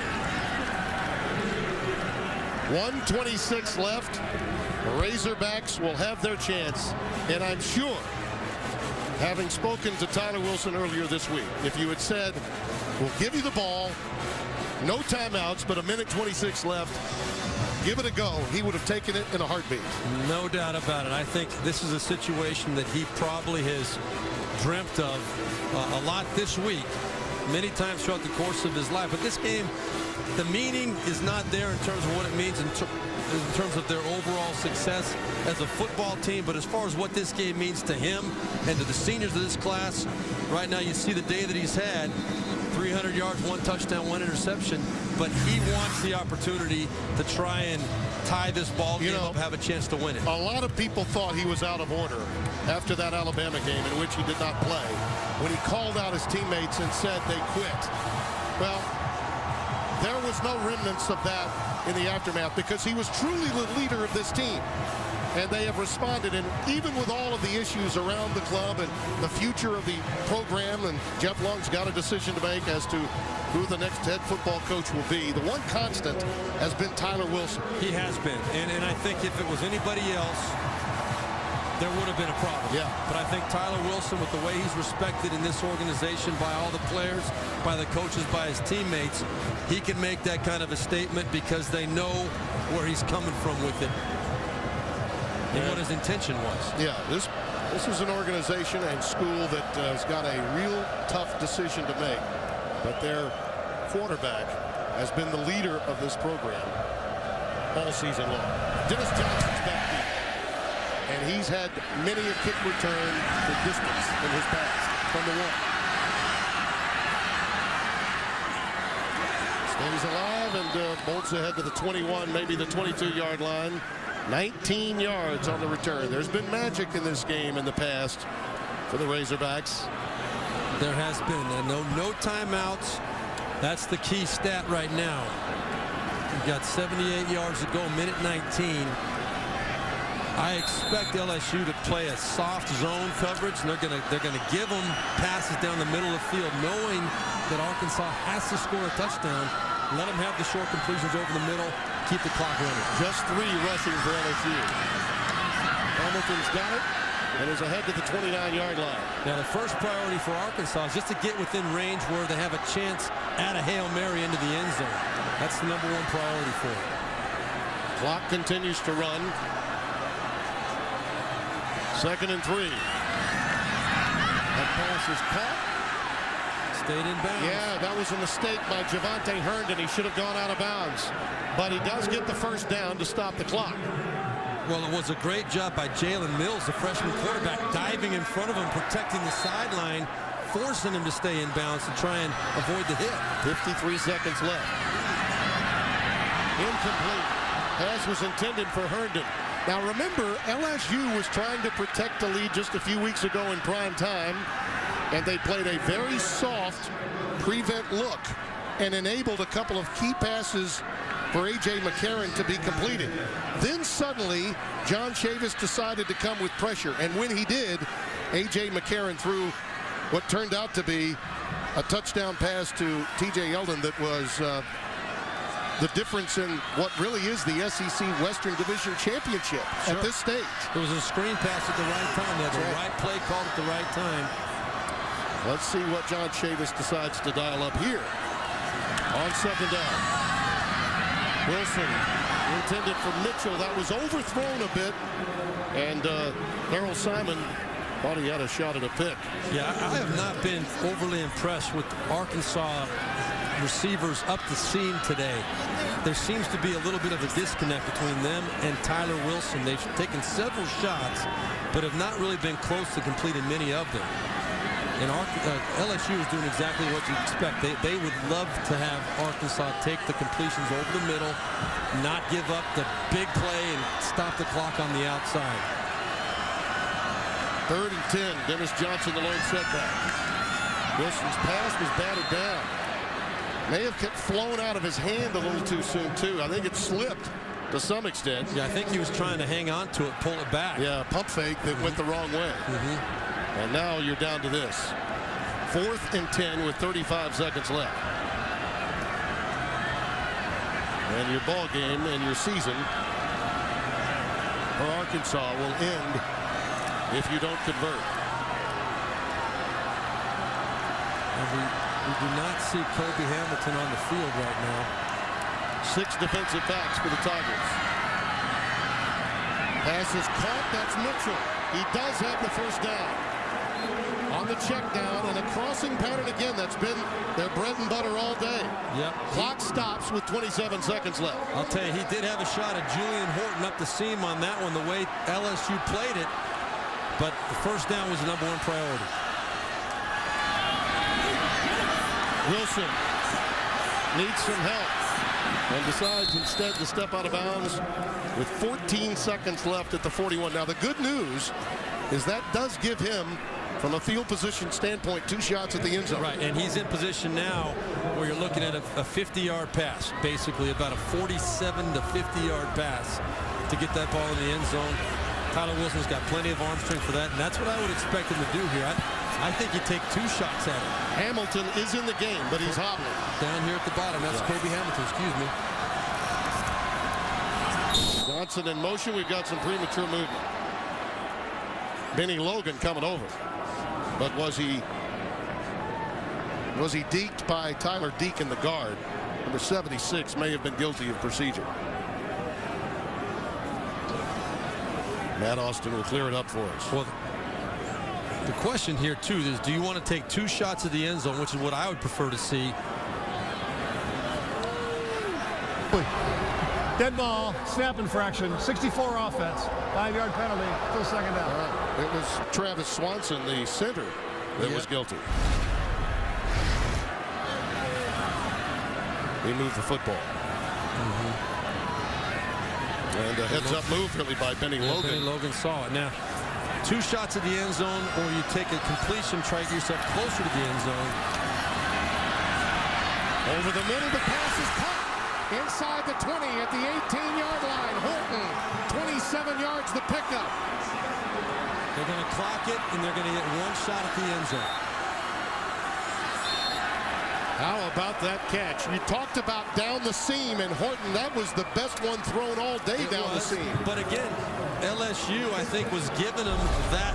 They weren't playing it. They're not playing the same type of defense in this situation. They're playing prevent, where they're just trying to keep the ball in front of them in the middle of the field. It was a nice throwing catch.